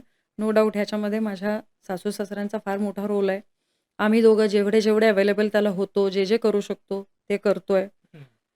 अमोलने तर मी तुम्हाला सांगेल, की कसं असतं एका पॉइंटला आपल्याला रिअलाईज होतं, की आपल्याला टाईम द्यायला पाहिजे. हं. तर मग आम्ही तो टाईम शेअर करून घेतलाय. मग काही वेळ अमोल त्याला देणार आहे, काही वेळ मी असेल तर मी देणार आहे. मग ओके. आम्ही शेअरिंग टायमिंगमध्ये त्यांना वेळ दिलाय, की नाही आम्हाला त्याला वेळ द्यायचा आहे. तुम्हाला सांगू का मुलं ही जी घटना तुम्ही म्हणता राग करणं, चिडचिड करणं, हवं तेच मागणं, मला हेच पाहिजे. अशा वेळेस आई-बाबांनी त्यावेळेस ती वस्तू दिली, हं. की तुमचा मुलगा आयुष्यभरासाठी हट्टी झालाच आहे, हे गृहीत धरा. ओके. आमच्या घरात वस्तूची किंमत, व्हॅल्यू कळल्याशिवाय दिली जात नाही ओह! आणि मुलांनीही देऊ नये. इमिजिएट तर नाहीच. म्हणजे आज मागितल्यावर तर आज आमच्या घरात गोष्ट कधीच दिली जात नाही. ओके. आणि हे सायकॉलॉजिकली पण मी सांगते, की मुलांना सबकॉन्शियसली हे जातं. मी मागितलं की मिळणार आहे. हं. हो. दे हॅज टू अंडरस्टँड, की हे सगळं कमवायला मग आम्ही हे करतो, की अच्छा ओके सायकल घ्यायची आहे ना, म्हणजे तुझी सायकल 15,000 ची आहे ना, मग आपण एक काम करूया. मी आणि पप्पा आम्ही डिव्हाईड करून घेतो. हं. मी पप्पाला सांगेल 2 तास तू जास्त काम कर, मी 2 तास जास्त काम करेल. मग आपण ते पैसे साठवूया आणि मग सायकल घेऊया. ओह! तुम्हाला माहिती आहे का, माझ्या मुलाने ह्या सगळ्या गोष्टींमध्ये आता ऑलमोस्ट ₹3,000 म्हणजे त्याला गिफ्ट मिळालेले, कोणी हं, दिलेले, हं. लाडाचे, असे ₹3,000 मला साठवून दिलेत. ओह! मग आता काय होणार सांगा? आता तिघांच्या इफेक्टची सायकल आली ना, करेक्ट. येणार ना पुढे. हां. आणि इनडायरेक्टली आम्ही त्याला हे प्रेझेंट केलं, की पैसे असेच येत नाही. नाहीत. त्याला मेहनत लागते. मम्मी-पप्पा माझे 2 तास ॲडिशनल काम करणार हं. आहेत. मग ते पैसे मिळणार आणि मग मला सायकल मिळणार आहे. हे सबकॉन्शियस माइंडमध्ये मी टाकलं. ओके. सो ह्या प्रकारे केलं, तर नक्कीच सुंदर रिझल्ट येतील. आणि लगेच मागितल्यावर देणे नाही हा पहिला रूल. ओके. दुसरा, का देत नाहीये? Emotionally blackmail. हं. आम्ही केलं ना, की करेक्ट. "अरे नाही, आत्ता नाही होणार. आत्ता ऑलरेडी एवढे खर्च झालेत. आत्ता पैसे नाहीयेत बाबू. हं. तू थोडं आम्हाला मदत करशील का? थोडे दिवस थांबशील का?" हं. काय होतं? Create the value, correct. की "अरे, मला विचारतायत, मला तो हं. रिस्पेक्ट आहे. ठीक आहे मम्मा, चालेल, काही प्रॉब्लेम नाही." मग आम्ही कॉम्पिटिशन्स लावतो, की "तू हे एवढे-एवढे पाढे कर, तोपर्यंत आम्ही दोघं काम करतो. मग पैसे येतील. तुझे पाढे झाले आणि आम्ही पैसे आणले, की आपण सायकल घेऊ." मग त्याला आम्ही ओके. टार्गेट दिले, की टार्गेट अचीव्ह कर. ओके. सो टार्गेट अचीव्हमेंट पर्यंत जाणं हे हं. इनडायरेक्टली डेव्हलप होतंय. करेक्ट. सो या सगळ्या गोष्टी नाही करायला पाहिजे आणि अति लाड हे कायम घातक सिद्ध होतात. पुन्हा ओके. अति सर्वत्र वर्जते हं. आणि मुलांच्या बाबतीत तर अति 100% वर्जते. हं. म्हणजे मी हे माझ्या अनुभवावरून सांगते तुम्हाला. मुलं आजकाल खोटं बोलणं किंवा गोष्टी लपवून ठेवणं हे खूप हं. करतात. माझ्या मुलीचा एक किस्सा झाला होता. तिची चूक नव्हती, लहान होती ती, खूप लहान होती. म्हणजे 10 वर्षाची, 8-10 वर्षाची असेल, 8च वर्षाची. आणि काय झालं, की तिला न बोलवता ती बर्थडेला आमंत्रणाला गेली. ओके. आता आमंत्रण तिला दिलं गेलं होतं, घरात आलं नव्हतं. नॉर्मली असं होतं, हं. की हिला पाठवा, असं पाठवा. तर ते माझ्यापर्यंत आलं नव्हतं आणि त्यांनी ज्यांनी कोणी दिलेलं तिला पाठवलं आणि ती विदाऊट गिफ्ट घेता गेलेली. कारण ते ओके. तिला आली, मग ती त्याच्यात हं. गेली, की बर्थडे आणि हं. ती रिटर्न गिफ्ट घेऊन आली. आणि मला ते इतकं खटकलं, कारण हीच ती वेळ आहे. कारण तिला हे कळणं गरजेचं आहे. हं. रिस्पेक्टने वागणं म्हणजे तुम्ही रिस्पेक्ट द्या, रिस्पेक्ट घ्या. बरोबर. त्याच ह्याने वागायचं आहे. मी तिला त्यावेळेस 300 उठाबशा काढायला लावलेलं. ओह! मी तुम्हाला एक किस्सा सांगते. माझी मुलगी आत्ता 12वीला आहे. ओके. तो दिवस आणि आजचा दिवस, शी विदाऊट आस्किंग एनिथिंग ती नाही गेली कुठे. म्हणजे ओके. आणि क्लिअर सांगितलं, की "बाबू, whatever you do, please discuss with us." हं. आम्हाला सांग. 12वीचा पेपर होता. आम्ही 12वीला सोडायला गेलो. तिने सांगितलं, "मम्मा प्लीज हां, मला माझ्या मित्रांबरोबर, मैत्रिणींबरोबर यायचं आहे. तुम्ही यायचं नाही. तुम्ही हं. सोडायला it's okay." I okay, okay, ठीक आहे. मग ही जेव्हा कम्युनिकेशनची लय तुमची हां. जुळते, तेव्हा ती ग्रोथ चालू होते आणि मग मुलं समजायला लागतात. करेक्ट. होतं काय, की बघा, मला हे मान्य आहे, आपल्याला मिळालं नाही म्हणून हं. आपल्याला आपल्या मुलांना द्यायचंय. हा खूप गोड अनुभव असतो बरोबर. आई-वडिलांसाठी आणि मी प्रत्येक आई-वडिलांचा तो रिस्पेक्ट करते, की आपण पोटावर पोट मारतो आपलं, पण हां. मुलांना देतो. बरोबर. नक्कीच द्यायचंय. पण त्यांना त्याची जाणीव झाली पाहिजे. हं. हळूवारपणे करा, पण ती करा. त्यांना हे कळणं अपेक्षित आहे, की बाबा ही गोष्ट अशीच मिळत नाही. नाही. त्याला मेहनत, एफर्ट लागते. कारण हे तुम्ही ज्यावेळेस त्यांना जाणवून देता, त्यावेळेस ते अनावधानाने तुम्ही मुलांना हे शिकवता, की गोष्टींचा रिस्पेक्ट करायचा असतो. अजून एक सांगते, तुम्ही विचारलं नाही पण मी सांगते. मुलं जेवायला गेलं की ताट असं फेकून देतात. ओह! सुदैवाने आमच्या घरात आजपर्यंत कधी झालं नाही. पण जो ताटावरून एकदा उठला, हं. की रात्रीचं जेवण स्किप, नाही मिळणार जेवायला. दुसऱ्या दिवशी सकाळी ते पण मी प्रयत्न करते, की समोरून जोपर्यंत "मम्मा भूक लागली आहे," हां, हां, हां. तोपर्यंत नाही. फार महत्वाचं आहे. कारण अन्नाचा अपमान म्हणजे साक्षात जगदंबेचा अपमान आपण करतोय. बरोबर, बरोबर. मग मुलांना नाही नाही खायचंय, मी मगाशी जसं सांगितलं, नाही खायचंय, नाही आवडत आहे, इट्स ओके. काही प्रॉब्लेम नाही. आता नाही मला हे नकोय, मला मॅगी बनवून पाहिजे. नाही मिळणार. म्हणजे आमच्याकडे आहे ना, महिन्यातनं 1 दिवस ठरलेला आहे. हं. त्याच दिवशी खायचं. ओके. त्याच्यानंतर नाही खायचं. म्हणजे समजा आता बर्थडे आहे किंवा काय आहे, त्याला पण लिमिटेशन आहे, एवढंच खायचं. ओके. बाकी तुम्ही घरात सांगाल ते मिळेल, सगळं मिळेल. हं. हे आई-बाबांचं काम असतं, की तुम्ही त्याला कसं हं. प्रेझेंट करून त्यांना ते द्याल. आणि मग बघा तुम्ही हळू-हळू हे एकदम नाही बदलणार. हं. ऑलरेडी जो मुलगा या लेव्हलला किंवा मुलगी या लेव्हलला गेली आहे, त्यांना तुम्हाला हळू-हळू, हळू-हळू काम करून may be counselling, may be discussions, may be हे करून मग हळू पण त्या मुलामध्ये फरक पडतो, निश्चित पडतो. ओके, ओके, माझ्या घरातले अनुभव आहेत. ओके. मग तुम्हाला त्यांना त्या गोष्टीची जाणीव करून देता आली हं. ना, या वस्तूंची, व्यक्तीची, गोष्टीची, की हळुवारपणे फरक पडतो. त्याच्यामुळे नक्कीच याचा प्रभाव आपण करू शकतो आणि मुलांवर त्याचा परिणाम पाहू शकतो. ओके. येस. तर लहान मुलांबद्दलच आपण जर बोलतोय, हं, तर लहान मुलांची मानसिकता चांगली राहण्यासाठी, हं, त्यांना चांगले संस्कार देण्यासाठी हं. असे कुठले स्तोत्र किंवा मंत्र म्हटले पाहिजेत? अ, आपल्याकडे पर्वचा म्हणणं ही एक प्रथा होती म्हणजे लहानपणी. हं, पर्वचा म्हणजे काय? की तुम्हाला शुभंकरोती म्हणायचं आहे. हं. दिव्याचं कारण अग्नीचं पहिलं मान आहे. कारण हा अग्निदेव हे आहेत जे देवतांपर्यंत आपलं पोहोचवतात. मग शुभं करोती झालं की गणपती स्तोत्र, प्रणम्य शिरसा, हा संस्कृतमधलं. संस्कृतमधलं ह्यासाठी घ्या की त्यांच्या उच्चाराने जी कंपनं तयार होतात ती मुलांना ग्राउंडेड राहायला शिकवतात. ओके सरस्वती स्तोत्र बुद्धिवर्धक आहे. मग तुम्ही एखादं देवीचं स्तोत्र घ्या. हम्म, जसं भवानी अष्टक आहे ते हम्म, घेऊ शकता. हे सगळं झालं की रामरक्षा कंपल्सरी घ्या. ओके रामरक्षा ही तुमच्या मुलांचं रक्षण करायला मदत करते. रामरक्षा घेतल्यानंतर तुम्हाला बल पाहिजे, बल हम्म, वाढवायचंय. हनुमानांचं भीमरूपी महारुद्रा ते ओके स्तोत्र म्हणतानाच बल येतं.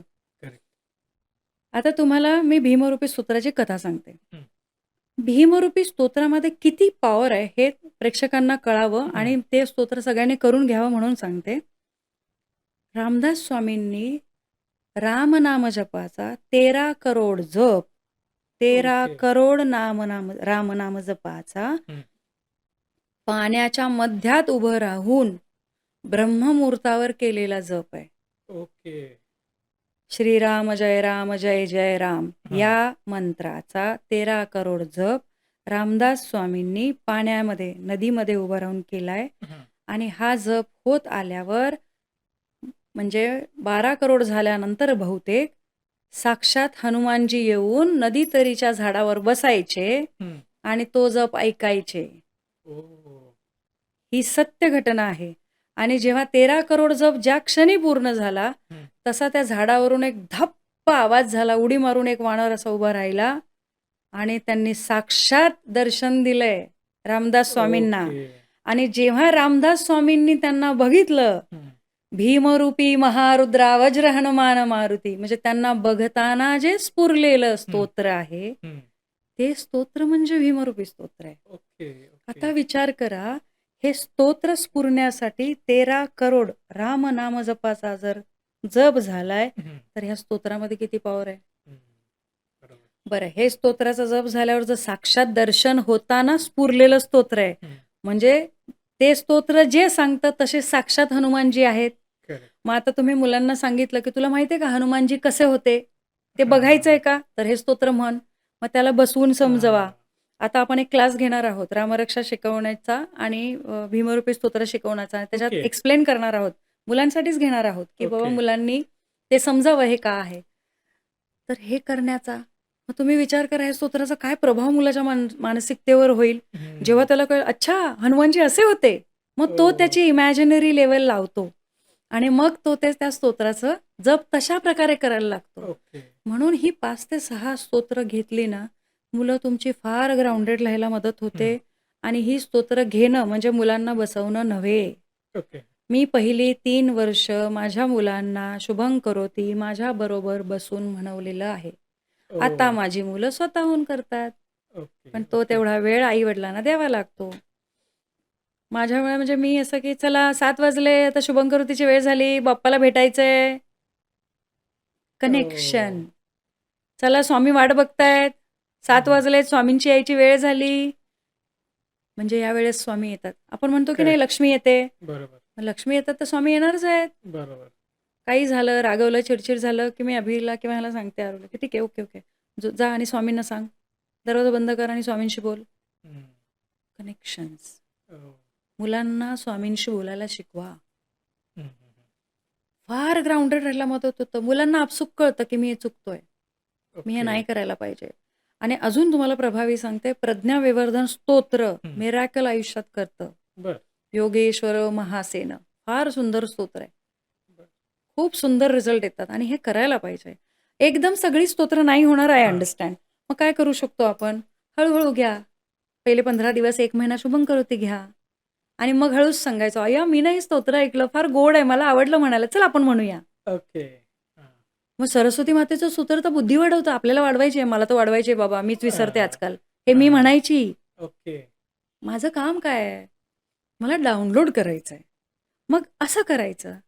आणि ओके एकदा ती आवड निर्माण झाली, सगळ्यात सोपं काय माहिती आहे? घरात एक शंख आणा बर आणि मुलांना, मुलींना नव्हे, हम्म, मुलांना शंख वाजवायला शिकवा. बर आणि सांगायचं तू शंख वाजवला ना कीच मला म्हणायला बरं पडतं. तू शंख वाजव म्हणजे आपण सुरुवात करू. म्हणजे आपण सुरुवात करू म्हटलं की त्याला बसायचंच आहे. हा, अजून सांगते, मी हे सगळं केलेलं आहे. अभिचं, माझं, अमोलचं, आरूचं बसण्याचं आसन वेगळं आहे. बरं. आणि जो तो आपापलं आसन घडी करून ठेवतो, त्याच्यावर नावं पण मी म्हणजे विणलेली आहेत. ओके. मग हे अभिचं आहे. मग तो सांगणार, "अरू दीदी तुझं आसन राहिलंय, ते मी उचलायचं नसतं ना, तुझं तू उचल." मग ती येणार, ती स्वतःचं आसन उचलणार, तिच्या प्लास्टिकच्या पिशवीत जे आहे ते ठेवणार हं. आणि स्वतःच्या देवाच्या खालच्या कपाटात ते ठेवणार. आलं ऑटोमॅटिक ग्राउंडेड. करेक्ट. हां. ही क्रिया नुसती त्याची नाहीये. मग तुझी जपमाळ आहे, अभि तुझी जपमाळ डब्यात नाही गेली, हं. गोमुखीत पहिली ठेव. मग तो जपमाळ गोमुखीत ठेवणार. गोमुखीतून कशी जपायची ते मी शिकवलंय. ओके. भले तो तुटका-मुटका करत असेल, चुकीचा करत असेल, मी त्याच्याबद्दल माफी मागते, की स्वामी हां. माझं बाळ आहे, चुकीचं होतंय, करून घ्या. पण त्याला शिकवा, हां. त्याच्याकडनं करून घ्या. मग तो गोमुखीतून जप करणार. गोमुखी झाले की गोमुखी कशी बांधायची, कशी गुंडाळायची आणि मग डब्यात ठेवायची. मग तो त्याचा डबा, त्याचं आसन हे सगळं एकत्रित त्याचा तोच ठेवणार. ओह! झालं कनेक्शन? करेक्ट. छोट्या-छोट्या गोष्टी आहेत. हे काम आहे का? नाही. This is the way to connect. हां. मग ह्या मंत्राबरोबर तुम्ही त्याला असं ना की नाही, मला सांगितलं कोणाचंही नाव घ्या. माझं नाव सांगा. मी तर सांगते माझ्या कित्येक लाईनला सांगते, माझं नाव सांगा. शुभांगी मॅडमने सांगितलंय की तुला वेगळं आसन द्यायचंय. ओके. म्हणजे तो रिस्पेक्ट दिला की नाही हां. माझ्या आसनवर नाही, तुझं वेगळं आसन पाहिजे म्हणून आणायचं. चल आपण आणायला जाऊया. त्याला घेऊन जा. ओह! सी हे कनेक्शन आहे. तुम्ही आणलं आणि दिलं नो. छोट्या-छोट्या कृतीतून तुम्ही त्याच्याकडनं करून घ्या. तुला कुठलं आवडतंय बघ. करेक्ट. मग ते त्याच्या आवडीचं घ्या. ते अशा सगळ्या गोष्टीने तुम्ही मुलांना ग्राउंडेड आणि देवतेशी कनेक्टेड ठेवू शकता. Okay, okay. आणि तुम्हाला खरं सांगू ना, तर स्वामीबद्दल जर तुम्हाला अ, एखाद्या मुलाच्या, मुलीच्या मनात ती आत्मीयता, ते कनेक्शन वाढवायचं असेल, तर स्वामींच्या नावाने छोटे-छोटे गिफ्ट्स त्याच्या उशीखाली ठेवायला सुरू करा. ओके. म्हणजे चांगली कृती केली, आज चांगला वागला, आज तो हाताने जेवला. हं, भले तुम्ही पेनचं पाकीट आणाल ₹10 त्याला हं. गिफ्ट रॅप करायचं, उशीखाली सरकवायचं हं. आणि सांगायचं, "बघ तू आज चांगला वागलास ना, उद्या बघ तुला स्वामी काहीतरी गिफ्ट देणार." ओके. आणि मग ते मूल सकाळी उठताना पहिलं इनिशिएट नाही होणार काही. हं. पण नंतर तुम्हीच उठताना हे करायचं, की "बाबू बघ तुझ्या उशीखाली गिफ्ट दिलंय स्वामींनी." मग तो उठून एकदम ह्याच्यात उठणार आणि होणार, मग तो खुश. हं. दिवसभर तो आनंदी राहणार आहे. हां. आनंद डिस्ट्रिब्यूट करायला, करेक्ट. एक्सप्रेस करायला शिकवलं जातं या सगळ्या कृतीतून. आणि ऑटोमॅटिकली तो स्वामींशी कनेक्ट होणार, की स्वामी गिफ्ट देतात. चांगलं वागलं की स्वामी गिफ्ट देतात. हां. चांगलं बोललं की स्वामी गिफ्ट देतात. चांगला अभ्यास केला की स्वामी गिफ्ट देतात. हे सबकॉन्शियस माइंडला जाईपर्यंत तुम्हाला हे करायचंय. ओके.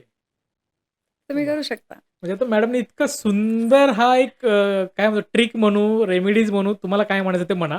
पण खूप सुंदर सांगितलं, की तुम्हाला जर तुमच्या मुलाला चांगले संस्कार लावायचे असतील, तर गिफ्ट रूपी फक्त ते स्वामींनी दिले, हे ज्यावेळेस आपण जोडू, त्यावेळेस त्या मुलाच्या सबकॉन्शियस माइंडमध्ये हे नक्की बसतं, की आपण चांगलं वागलो, चांगलं काम केलं, की आपल्याला स्वामी गिफ्ट देतात आणि अशातूनच ते मूल घडत राहतं आणि चांगले संस्कार त्याला लागतात. वाह! खूप सुंदर सांगितला मुद्दा. आता पुढे जाऊयात आपण. हं. आता लहान मुलांच्यावरून आपण जरा मोठे जाऊयात, की जी मुलं 10 वर्ष किंवा 15 वर्षाच्या आसपास आहेत ती. आता पेपर चालू आहेत 10वी-12वीचे 10वी-12वीचे पेपर. पेपर चालू आहे. सो मुलांना प्रचंड टेन्शन आहे, की अभ्यास करणं आणि मग हवे ते मार्क पाडणं. ही जी एक रेस सुरू आहे, की जर चांगले मार्क पडले, तरच आपल्याला चांगल्या ठिकाणी ॲडमिशन मिळेल आणि मग आपलं करिअर घडेल.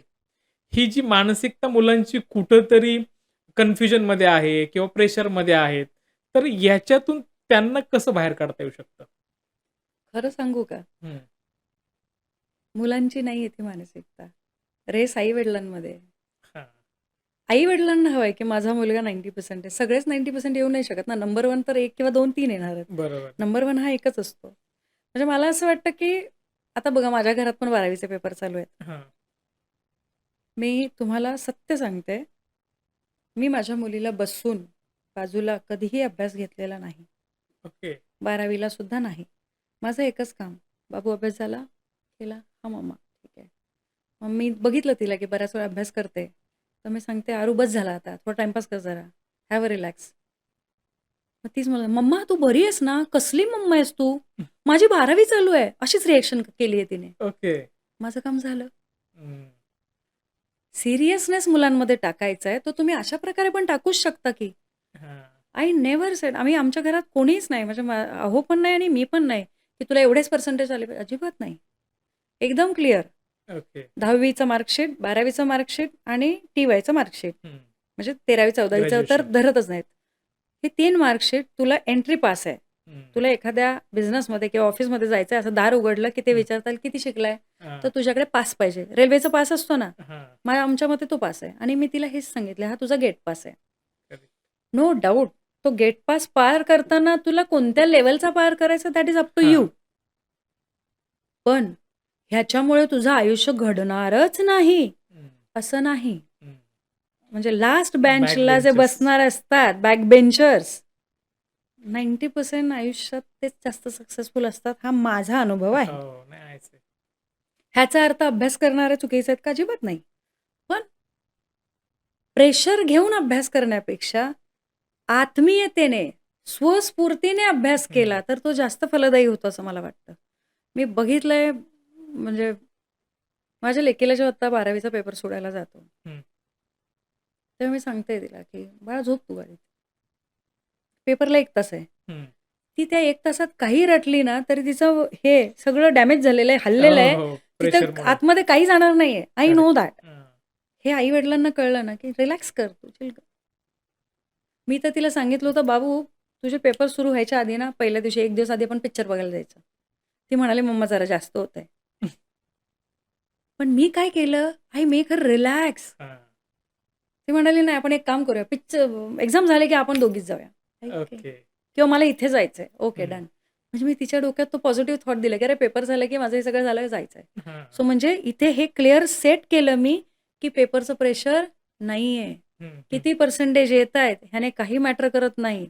तू किती पर्सेंटेज एक चांगली व्यक्तिमत्व घडतेस, तू किती पर्सेंटेजची एक चांगली नागरिक हां. घडतेस, याने तुझं आयुष्य सेट होणार आहे. हे करेक्ट. आम्ही क्लिअर केलंय आणि मला असं वाटतं, की प्रत्येक आई-वडिलांनी हे रुजवणं फार महत्वाचं आहे. हं. माझी मुलगी 1ली-2रीच्या इन्सिडन्स असेल, तेव्हापासून आजही चॉकलेट खाल्लं तरी तिचं चॉकलेट तिच्या बॅगेत परत येतं. आजही कॉलेजला येते. ओके. परत येतं. किती मोठं आहे? रॅपर टाकायचं नाही नाही, कुठे. कुठेच नाही. म्हणजे तिच्या मैत्रिणी खात असेल तर ती मागून घेते, हं. की "दे मी माझ्या बॅगेत ठेवते." ती माझ्या बॅगेत ठेवते. आमच्याकडे घरी आल्यावर प्लास्टिकचं एक वेगळं डिपार्टमेंट आहे, त्याच्यात ते टाकलं जातं. ओके. सो वाह! तुम्ही जोपर्यंत मुलांना रिलॅक्सेशनची भावना देत नाही, मी हे म्हणत नाही ते महत्त्वाचं नाही, अतिशय महत्त्वाचं आहे. महत्वाचं. कारण 10वी आणि 12वी हा आयुष्याचा पहिला पाया आहे. हं. पण तो प्रेशरने द्यायचा का डिस्कशनने द्यायचा हे हं. आई-वडिलांनी ठरवणं फार गरजेचं आहे. मुलांना खरंच मध्ये-मध्ये द्या. अ, म 3 म्हणजे एक्झाम सुरू व्हायच्या आधी 3-4 दिवस आधी म्हणाले, "मला ना फक्त झोपायचंय, मला आता अभ्यास नाही करायचा आहे."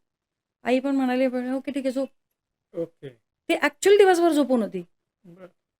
Because she said her mindset की मला हं. झोपायचंय, सो मला रिलॅक्सेशन मिळणार आहे. करेक्ट. पण बऱ्याच ठिकाणी ह्याचा परिणाम असा उलटा झाला असता, हं. झोपून काय राहिलाय किंवा झोपून काय राहिली आहे, होतं असं. प्रेशर. मे बी आई-वडिलांना ते नाही रिअलाईज होत. त्यांच्या डोक्यात एक प्रेशर असेल, की हं. ह्याला चांगले मार्क नाही मिळाले किंवा हिला हं. चांगले मार्क नाही मिळाले, तर हे कॉलेज नाही मिळणार, ते कॉलेज नाही मिळणार. नो डाउट कॉलेज महत्त्वाचं, पण इतकं महत्त्वाचं नाही, की तुमचा मुला किंवा हं. मुलीपेक्षा. बरोबर. आणि तुम्हाला काय लेव्हलचं प्रेशर डाउनलोड करायचं हे आई-वडिलांनी ठरवायला पाहिजे. मी खरंच सांगते. 12वीच्या अभ्यासाचं प्रेशर मुलांना नाही, हं. आई-वडिलांना आहे. आई-वडिलांनी प्रेशर कमी केलं, की मुलाला आपसूक गिव्ह अ फ्री स्पेस, की हां, ठीक आहे, तुझ्या हिशोबाने कर. ओके. आम्हीही तुझ्या हिशोबाने कर, तुला वाटतं तसं कर, तुझ्या हिशोबाने कर. तू अभ्यास करते का? झाला का? चालू आहे का? छान चालू आहे का? बस. ह्याच्या व्यतिरिक्त मी कधी पुस्तक घेऊन विचारलं नाही. हां, पेपर आल्यावर शी कम्स टू मी, "मम्मा माझा पेपर असा झाला. हा बघ हे गेलं, हे गेलं, हे गेलं." ओके. That's okay. हं.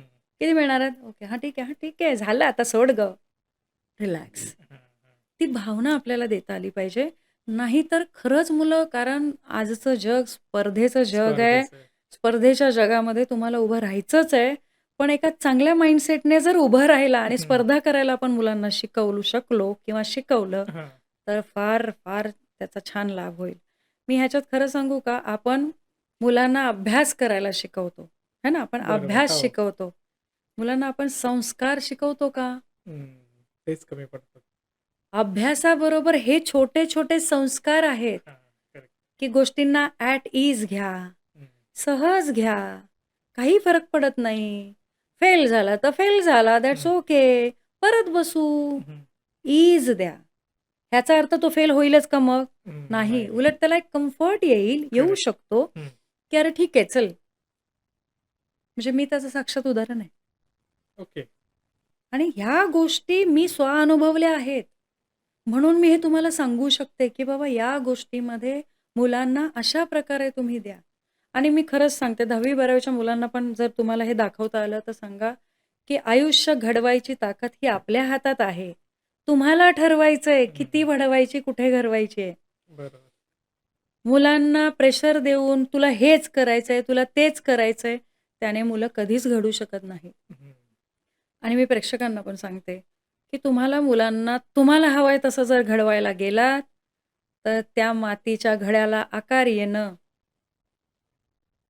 कठीण आहे. ओके. पण त्या मातीच्या आकाराला स्वतःला जसं हां, तुम्ही आधार द्या. हं. आधार द्यायचा आहे आपल्याला. त्याला कसं घडायचं त्याने डिसाईड करू दे. मग तो कुठलाही असू दे, मुलगी, मुलगा कोणीही असू दे. तो कम्फर्ट दिला ना मुलांना, की तुमची मुलं ना सहजतेने घ्यायला शिकतात गोष्टींना. मग ही एक्झाम पण त्यांनी सहजतेने घेतली पाहिजे. तुम्हीच वर्षभर त्यांच्या मागे असाल, 10वीचा पेपर आहे, 10वीचा बोर्ड आहे, 12वीचा बोर्ड आहे, तुला काय कळतं का? हं. तुला काय हे सगळे हो, हो, हो. टिपिकल हे आहेत. करेक्ट. कळतं का तुला? काय चाललंय? जगात काय चाललंय? अरे जगात काही चालू दे. आपण घरी 2 भाजी भाकरीची रोटी आणि तेच खाणार आहोत. हां. एका पॉइंटला गेल्यावर प्रत्येक व्यक्तीला कळतं, तुला कुठे जायचंय, तुला काय हं. करायचंय. बरोबर. सर्टिफिकेशनच्या पासिंग जेवढे महत्त्वाचे आहेत तेवढे घ्या. ते नसतील तरी फरक पडत नाही. हं. मी कित्येक बिझनेसमन, सक्सेसफुल बिझनेसमन बघितलेले आहेत, ज्यांना 10वी मध्ये 50% 40% हो. होते. माझ्याकडे एक आत्ता मी एका प्रॉपर्टीचं काम करते. हं. 42% बरं. आईने पेढे वाटले होते, तर लोकांनी हिणवलं होतं. आणि ते पेढे वाटताना तो पण होता बिचारा. हं. तो म्हणाला, "मी तेव्हा काही बोललो नाही." हं. पण 12वीला मी 60% त्यावेळेस 60% फार मोठी हो. गोष्ट होती. Impact correct. पॉझिटिव्ह. तेव्हा आई त्यांना हे म्हणाली होती, "काही हरकत नाही, इट्स ओके." हा जो कम्फर्ट आहे ना, हं. इट्स ओके, तो फार मुलांना गरजेचा आहे. कारण एक तर काय होतंय, तुम्ही सोशल मीडियामध्ये बघा, सोशल मीडियामध्ये तो आत्ता कुठला एक इंग्रजीचा पेपरचं काय झालं, तो इंग्रजीच्या पेपरच्या नंतर 1 दिवस सुट्टी आणि मराठीचा पेपर होता. त्या इंग्रजीच्या पेपरला अर्धा दिवस ॲडिशनल मुलांनी त्या फक्त कमेंट वाचण्यात आणि ते रील बघण्यात घालवलेत. हो. सदुपयोग झाला की दुरुपयोग झाला? हं. दुरुपयोग झाला. दुरुपयोग झाला.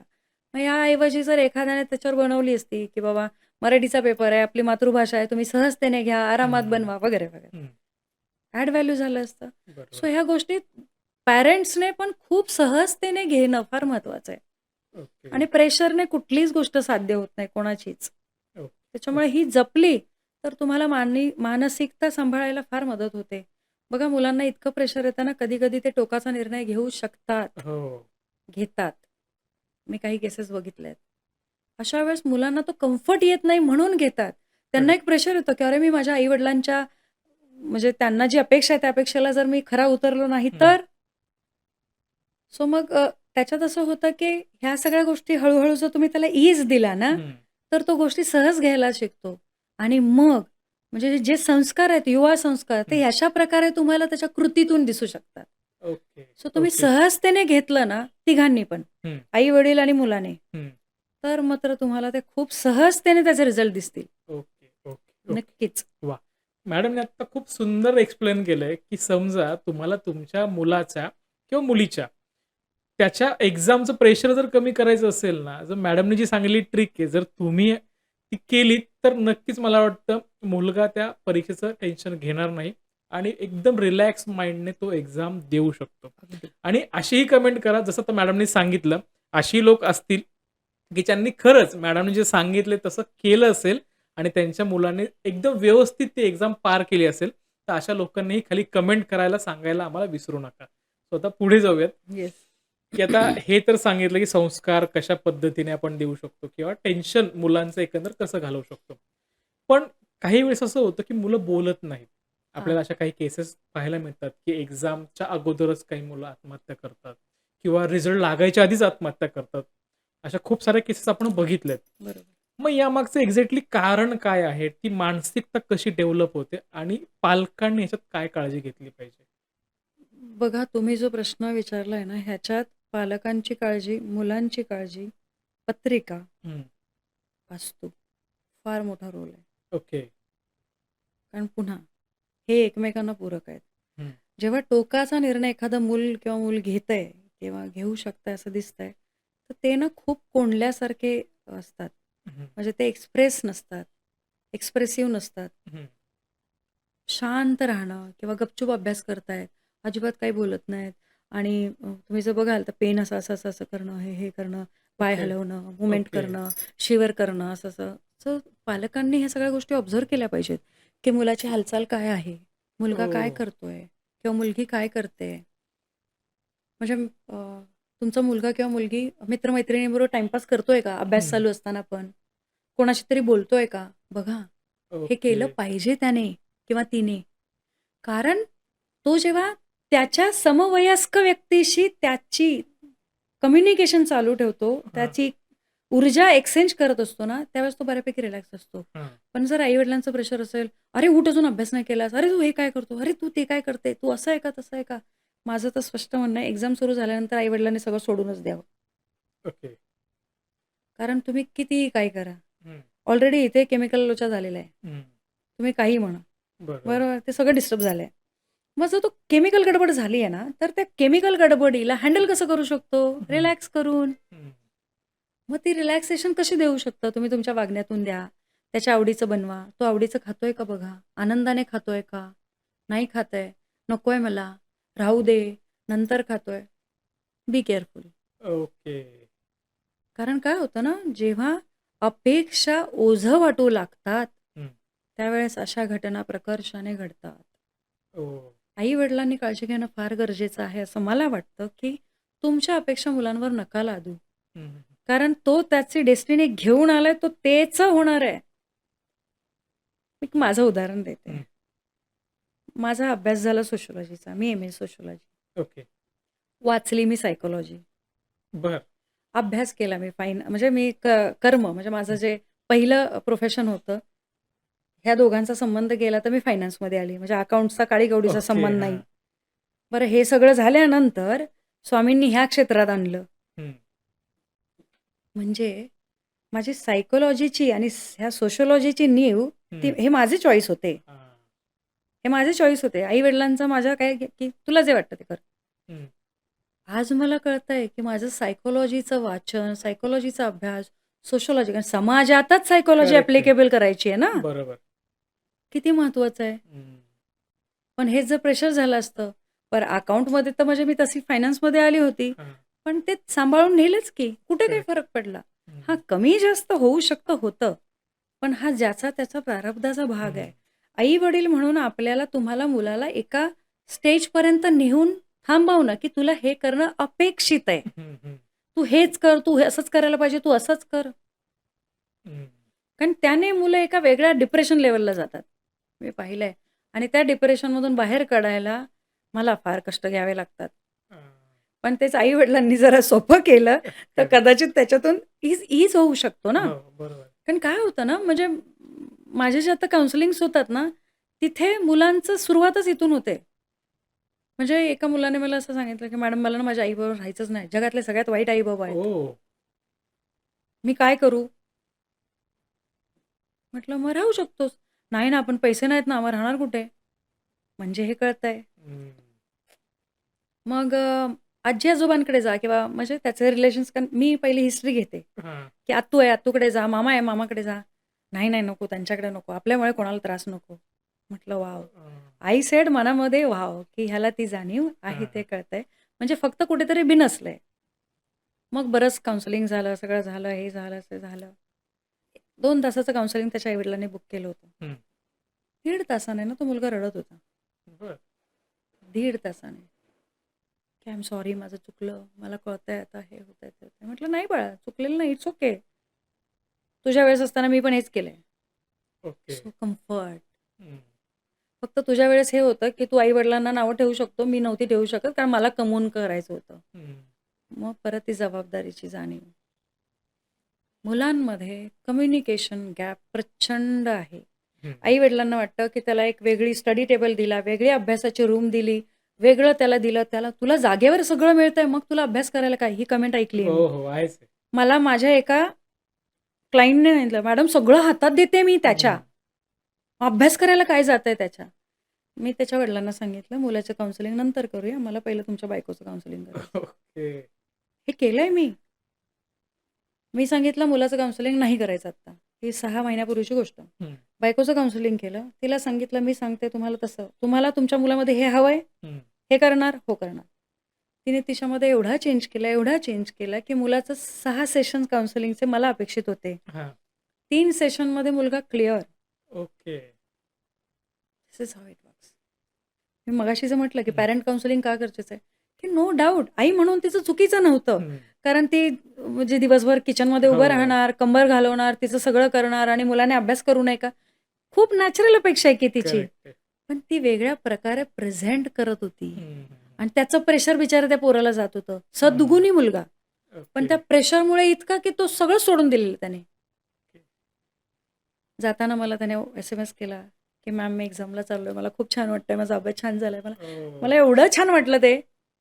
म्हटलं चला छान. मग मी अगेन पुन्हा कारण इथे तिने तिघांच्या कुंडली केल्या. हं, कारण जो डिस्टर्बन्स दिसत होता त्याने कुंडली आणि वास्तू. हं.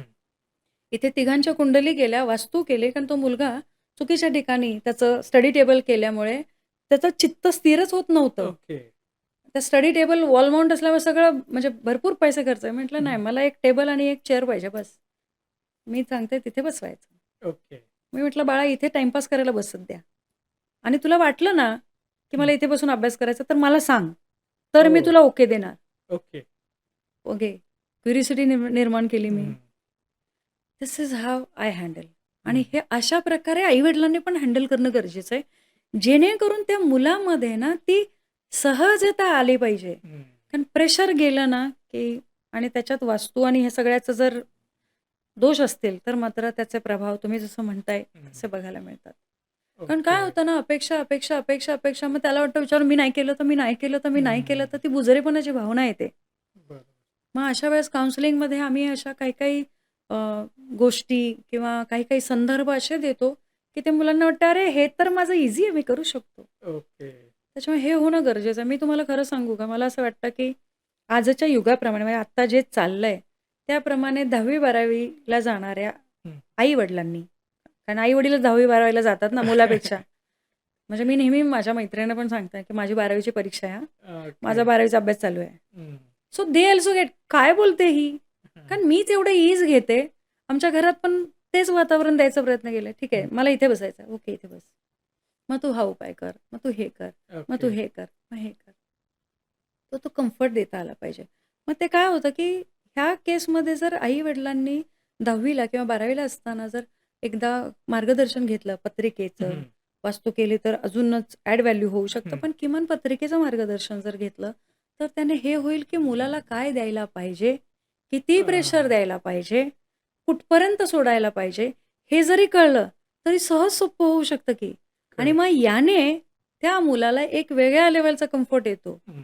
आणि तो कम्फर्ट आहे ना, नो डाउट पहिले 2-3 महिने तर मी ते सांगते स्टेप बाय स्टेप कुठे किती प्रेशर द्यायचंय. पण त्याच्या एका पॉइंट नंतर मी हे बघतो, की हां, आता तुम्ही सोडून द्या. ओके. आता तुम्ही इथे हे करा. मग ते अशा प्रकारे केल्याने त्या मुलांना नक्कीच त्याचा फायदा होऊ शकतो आणि होतो. ओके. पण वास्तूचा तुमची मुलं कोणाबरोबर वावरतायत, हां. कोणाबरोबर राहतायत, कोणाबरोबर वागतायत, याचा फार परिणाम होतो. हं. बघा, आज सायन्स पण हे मान्य करतं. You are the average 5 people of whom you are surrounded. हां. बरोबर ना? म्हणजे तुम्ही तुमच्या आजूबाजूला असणाऱ्या 5 त्या व्यक्तिमत्वाचं एक द्योतक आहात, हं.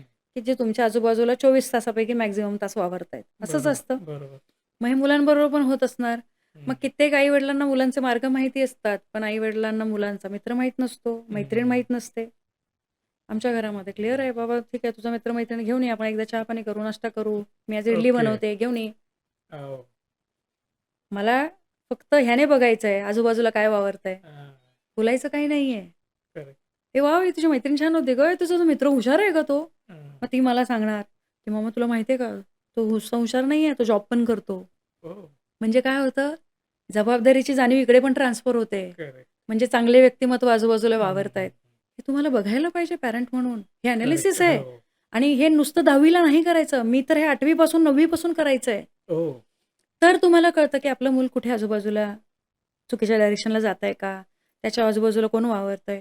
हे सगळं हा अभ्यास आहे आई-वडिलांचा. करेक्ट. त्याच्यामुळे काय होतं, की तुम्ही हे बघितलं तर तुम्हाला कळेल आणि 10वी-12वीला हा कुठल्या क्षेत्रात जाईल, हा काय करेल का? प्लीज.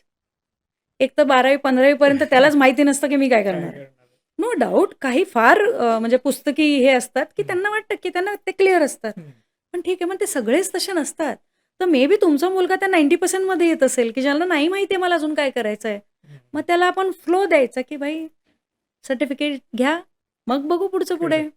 मग त्या सर्टिफिकेटमध्ये 12वी झाल्यानंतर मुलं आपसूक आजूबाजूला बघून हां, ते जाणवायला लागतं, की अरे नाही हा हे शिकतोय, मला हे शिकायला पाहिजे, हे करायला. हां, मग हां. ते हळू होतं.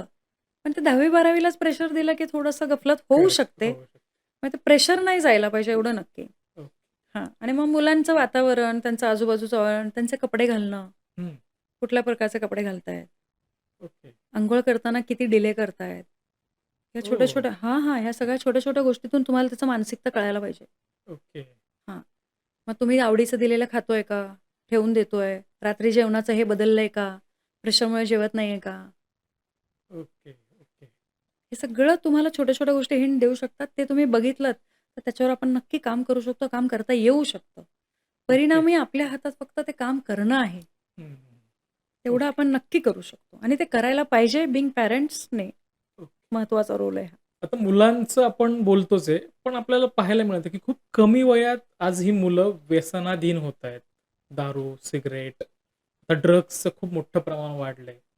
तर मग ह्या व्यसनांना कुटुंब जबाबदार आहे, की पालक जबाबदार आहेत, का तो स्वतः मुलगा जबाबदार आहे? माझं उत्तर असेल तिन्ही. ओके. बघा कुटुंब प्रणाली आपली जेव्हापासून डिस्टर्ब झाली, हं. आपलं कुटुंब कुटुंब म्हणजे आपण अगदी आजी-आजोबा सगळं हो. काका-काकी हे धरतो. ती जेव्हापासून डिस्टर्ब झाली ना, तेव्हापासून मी पुन्हा मगाशी म्हटलं तर रिलीज कुठे व्हायचं? हां. ते ऑप्शन्स कमी लोकांकडे. बरोबर. मग ही जी व्यसनं वाढतात, व्यसन म्हणजे काय? की एक तर त्या व्यक्तीला त्या कुठल्यातरी प्रश्नापासून किंवा प्रॉब्लेमपासून लांब जायचं असतं हं. किंवा शांत राहायचं असतं. हां. पीस पाहिजे ना. बरोबर. पीस आता पाहिजे. हे सगळे जे तुम्ही व्यसनं सांगताय त्याच्यात काय मिळतं? दे फील की I got a peace. Correct. हीच फिलिंग येते ना. हं. मग पीस हे पीस मिळण्यासाठी आपल्याकडे बरीच शास्त्र, बरीच स्तोत्र आहेत की तुम्हाला हं, त्याच्यात हं. पीस मिळेल. हं, हं. पण चुकीचं निवडलं गेलंय. अर्थात आपण राहूच्या काळात जगतोय. हो. त्याच्यामुळे हे सहज अवेलेबल आहे. करेक्ट. मग ते व्यसनाधीनता वाढते. पण व्यसनाधीनता वाढताना माझा असा अनुभव आहे, की वास्तुदोष हा प्रथम येतो. ओके. आणि त्यातल्या त्यात जर यमपद डिस्टर्ब असेल, पापयक्ष्मापद डिस्टर्ब हं. असेल, रोग, नाग आणि भल्लाट पद डिस्टर्ब असेल, तर त्या ओके. घरामध्ये व्यसनाधीनता कुठलीही असू शकते. ती दारू, सिगारेट असू शकतं, स्त्री असू शकते, पैशाचा असू शकतो, की ओह! पैशाचा प्रचंड इकडे ते ते पण व्यसन आहे ना, मला ह्याचे पैसे एकाचे 4 करायचे आहेत. करेक्ट, मग तो व्यक्ती काय करतो, इकडचे पैसे काढतो, तिकडे टाकतो किंवा एखाद्याकडनं घेतो, तिकडे टाकतो आणि तो अडकतो. करेक्ट. किंवा ड्रग्स आहे. मग तिथे पण पैसा लागतोच की. हं. मग बरोबर. तिथे पैसा पाहिजे तर तो आला पाहिजे कुठून तरी. हं. मग अशा वेळेस हे पाहायला मिळतं की ही स्थानं किंवा तुम्हाला सांगते अजून त्यातल्या त्यात जर बघायला गेलं ना, तर पूर्वेचे काही दोष जर आले, हं. तर तिथे पहिला अहम निर्माण होतो बरं. आणि तो अहम व्यसनाधिकतेकडे नेऊ शकतो. व्यसन त्या माणसाला लावू शकतो. ओके. पूर्वेचे दोष म्हणजे? पूर्वेचे दोष म्हणजे ना, आता बघा जे महेंद्र पद आहे ना, हं. त्या महेंद्र पदाचा भाग जर वाढला हं.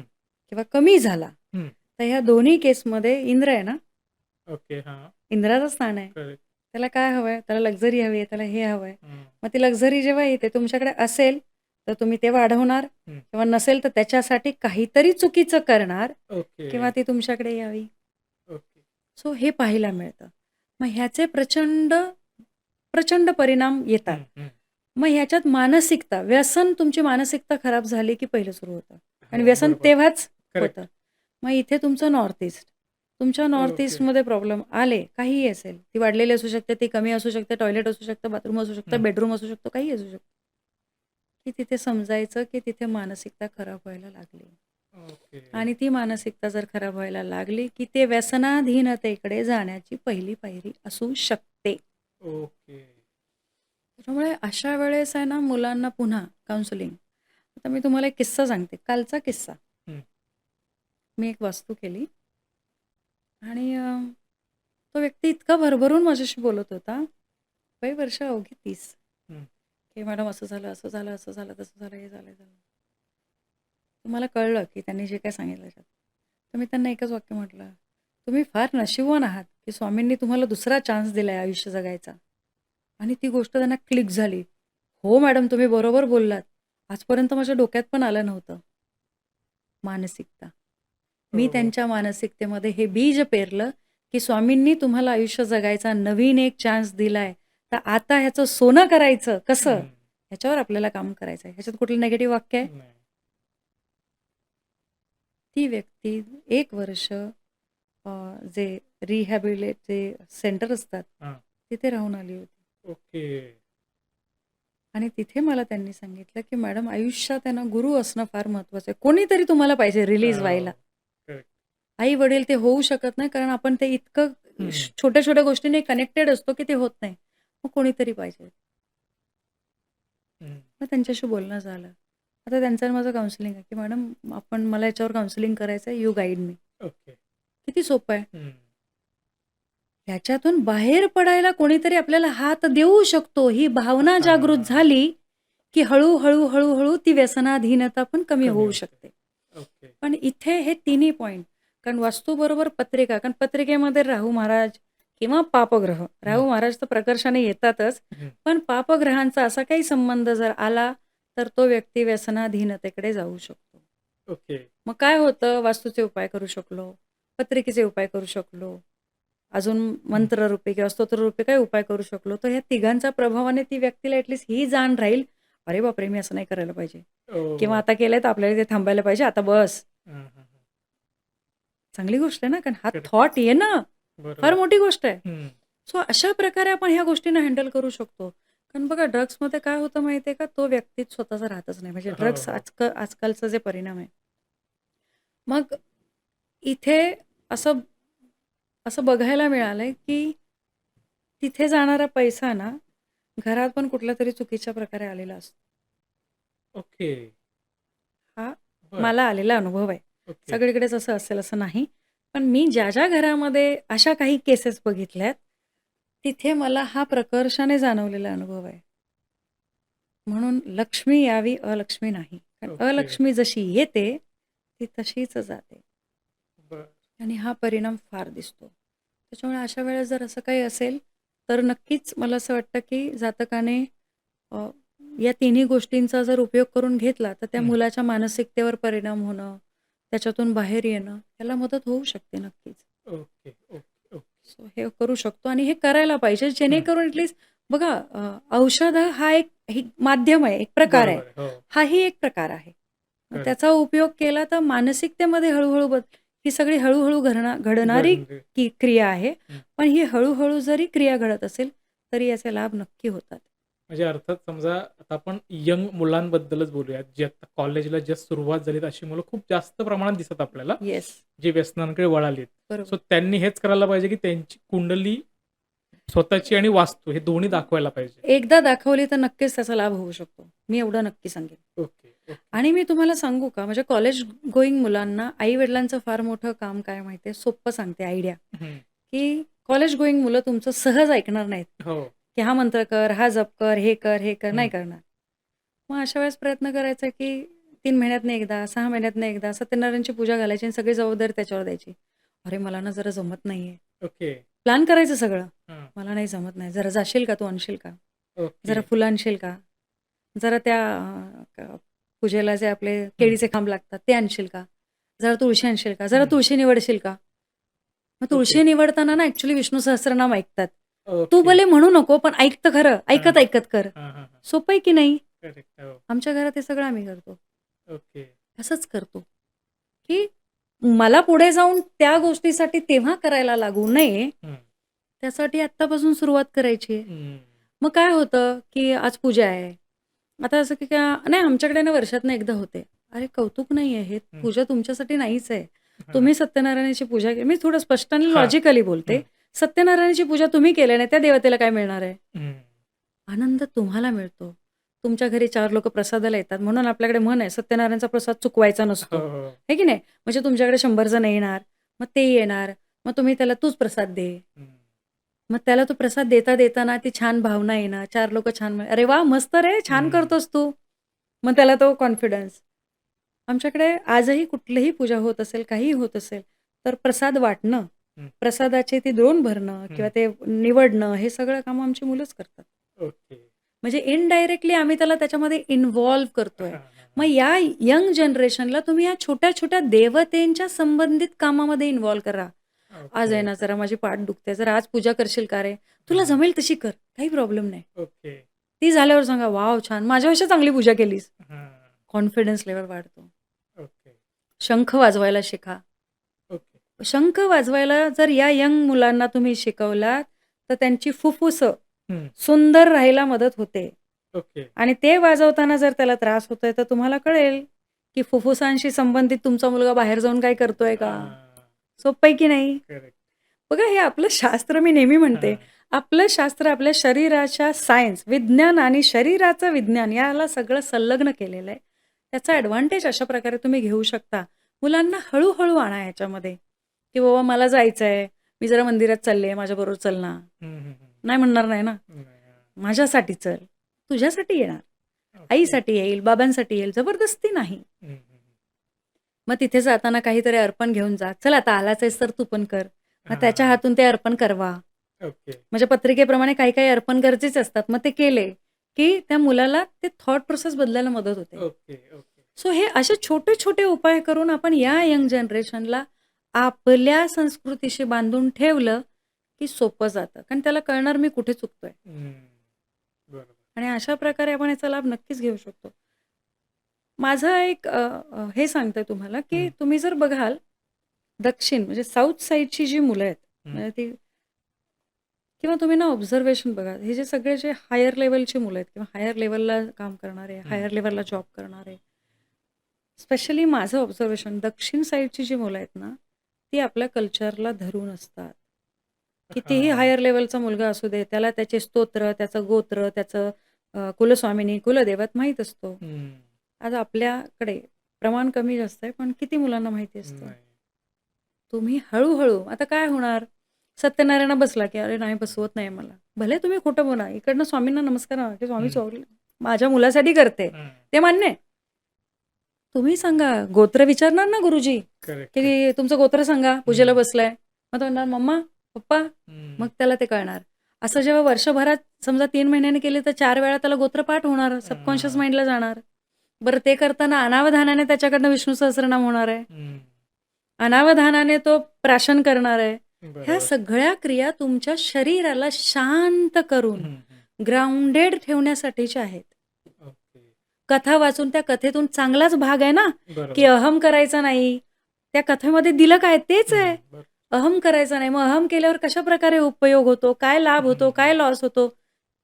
पुन्हा एखादी क्रिया घडली, की हळू होते. हं. मुलांना तुम्ही जबरदस्ती नाही करू शकत, पण रिक्वेस्ट करून बरीच कामं करून घेऊ शकता. Correct, correct. आणि इथे रिक्वेस्टच काम करते. हां. Far okay. प्रभावी काम करते. ओके. हा माझा अनुभव आहे. ओके. सो अशा प्रकारे आपण मुलांना नक्कीच एका चांगल्या लयीत आणू शकतो हं. आणि पॅरेंट्सने आणायला पाहिजे, त्याच्यावर काम करायला पाहिजे. ओके. ह्याच्यात आहे ना अजून एक गोष्ट, ही तिन्ही हं. म्हणजे गर्भसंस्कार तर ठीक आहे, पण बालसंस्कार, युवा संस्कार आणि पॅरेंट म्हणजे हं. ह्या तिघांनाही ती लाभप्रद होऊ शकते. हं. मुलगा किंवा मुलगी जर कॉन्सन्ट्रेट नाही आहेत किंवा हं. काहीच करत नाहीत, तर त्यांच्याकडनं भ्रामरी करून घ्या. ओके. भ्रामरी हा प्राणायामाबरोबर हा इतका सुलभ मार्ग आहे हं. मुलांचं टेम्पर कमी करण्यासाठी. ओके. अनुभव आहे हा. बरं. भ्रामरीचे योग करून घ्या. आता काय होतं मुलांना तुम्ही सांगाल, की "तू भ्रामरी कर हां, हं. तुला राग खूप येतो." तर तो म्हणेल, "मला राग नाही येत." हं, हं. म्हणजे मला म्हणाला कोणी, तर मी म्हणणार, हां. "मला राग नाही येत, मी नाही करत." हां. असंच रिएक्ट करणार. करेक्ट. पण त्याच्याऐवजी जर आई म्हणाली, "अरे ऐक ना, मला जरा भ्रामरी करता येत नाही. तू जरा बसून शिकव ना मला. हां. चल आपण दोघं मिळून करूया." मग काय होणार? भले करेक्ट. त्याला येत नसेल, तर तो जाऊन YouTubeला Google करेल, बघ सगळं करेल. हां. त्याचे बेनिफिट पण वाचेल आणि मग येऊन आईला किंवा वडिलांना हं. शिकवेल. बरोबर. मग असं झालं, की सही नाही, की "चल आपण आता एकत्र बसून करूया." "ए हं. आपण आहे ना आता नियम करूया. 1 मिनिटं तरी भ्रामरी करायची." ओके. सोपं आहे की नाही? करेक्ट. याने मुलांचे व्हायब्रेशनल कनेक्टला फार फरक पडतो. ओके. म्हणजे तुम्हाला सांगू का, न्यूरोलॉजिकली भ्रामरी फार प्रभावी काम करते. ओके. सो ते करायला पाहिजे. ओके. म्हणजे अर्थात कॉन्सन्ट्रेशन होण्यासाठी गरजेचं. कॉन्सन्ट्रेशन, मानसिकता बदल होत असेल आणि त्या व्यक्तीला जर तुम्हाला असं वाटत असेल, की त्या व्यक्तीला दुसरं काही ऐकायची सवय नाहीये, वाटत नाहीये, कोणाचंही ऐकावंसं वाटत नाही. हं. अशा लयेला गेलेली जर व्यक्ती असेल, तर तिला त्याची तीव्रता कमी व्हायला भ्रामरी फार मदत करते. ओके. म्हणजे ती बुद्धिवर्धक आहे, हं. ती स्मृतिवर्धक आहे हं. आणि ती मानसिक वृत्ती म्हणजे ओके. संयमवर्धक पण हं. आहे. तर या तिन्ही गोष्टींना लाभ करू शकते. ओके. म्हणजे तुम्ही जर बघाल ना, तर गर्भसंस्कार, बालसंस्कार आणि युवा संस्कार हं. या तिघांचं जर आपण संलग्न केलं, तर आपल्याला हे तिन्ही गोष्टी पहिलं शिकवतात संयम, हं. मग शिकवतात साधना हं. आणि मग शिकवतात कृतज्ञता. ओके. कारण तुम्ही आजच्या जगात बघाल तर कृतज्ञता नाही. नाहीये. करेक्ट. ती वाढवली. आता आपले सगळे संस्कार बघाल, आपले कल्चरल, बिहेवियर, वागणं, बोलणं याच्यामध्ये सगळ्यामध्ये कृतज्ञता होती. हं. आज कृतज्ञता याच्यासाठी एक उदाहरण घेते. हो. साडीची घडी मोडणं हा हं. प्रकार तुम्ही ऐकलाय का कधी? हा हां, म्हणजे शब्द नवीन साडी आलेलं पहिल्यांदा घडी मोडणं. घडी मोडणं. पण ही घडी मोडणं म्हणजे काय? ही म्हण का पडली माहितीये का तुम्हाला? नाही. फार मोठी शिकवण आहे याच्यात. म्हणजे हं. स्त्रिया कनेक्ट करतील या विषयाला सगळ्याच, की काय होतं, की आपण एखादी साडी नवीन आणली. म्हणजे समजा मी साडी नवीन आणली. तर पूर्वी एकत्र कुटुंब होतं. हां, हां. तर त्याच्यामध्ये असं होतं, की जर मी नवीन साडी आणली तर अर्थात ती मला आवडलेलीच आहे. बरोबर. बरोबर? पण मला आवडलेली ती मी साडी घालणार म्हणजे दुसऱ्या बाईची किंवा स्त्रियांची नजर ती येणार आहे. हां. बरोबर आहे? तर ती नजर येते म्हणजे काय? तर ती वासना येते, भाव येतात. हां, हां.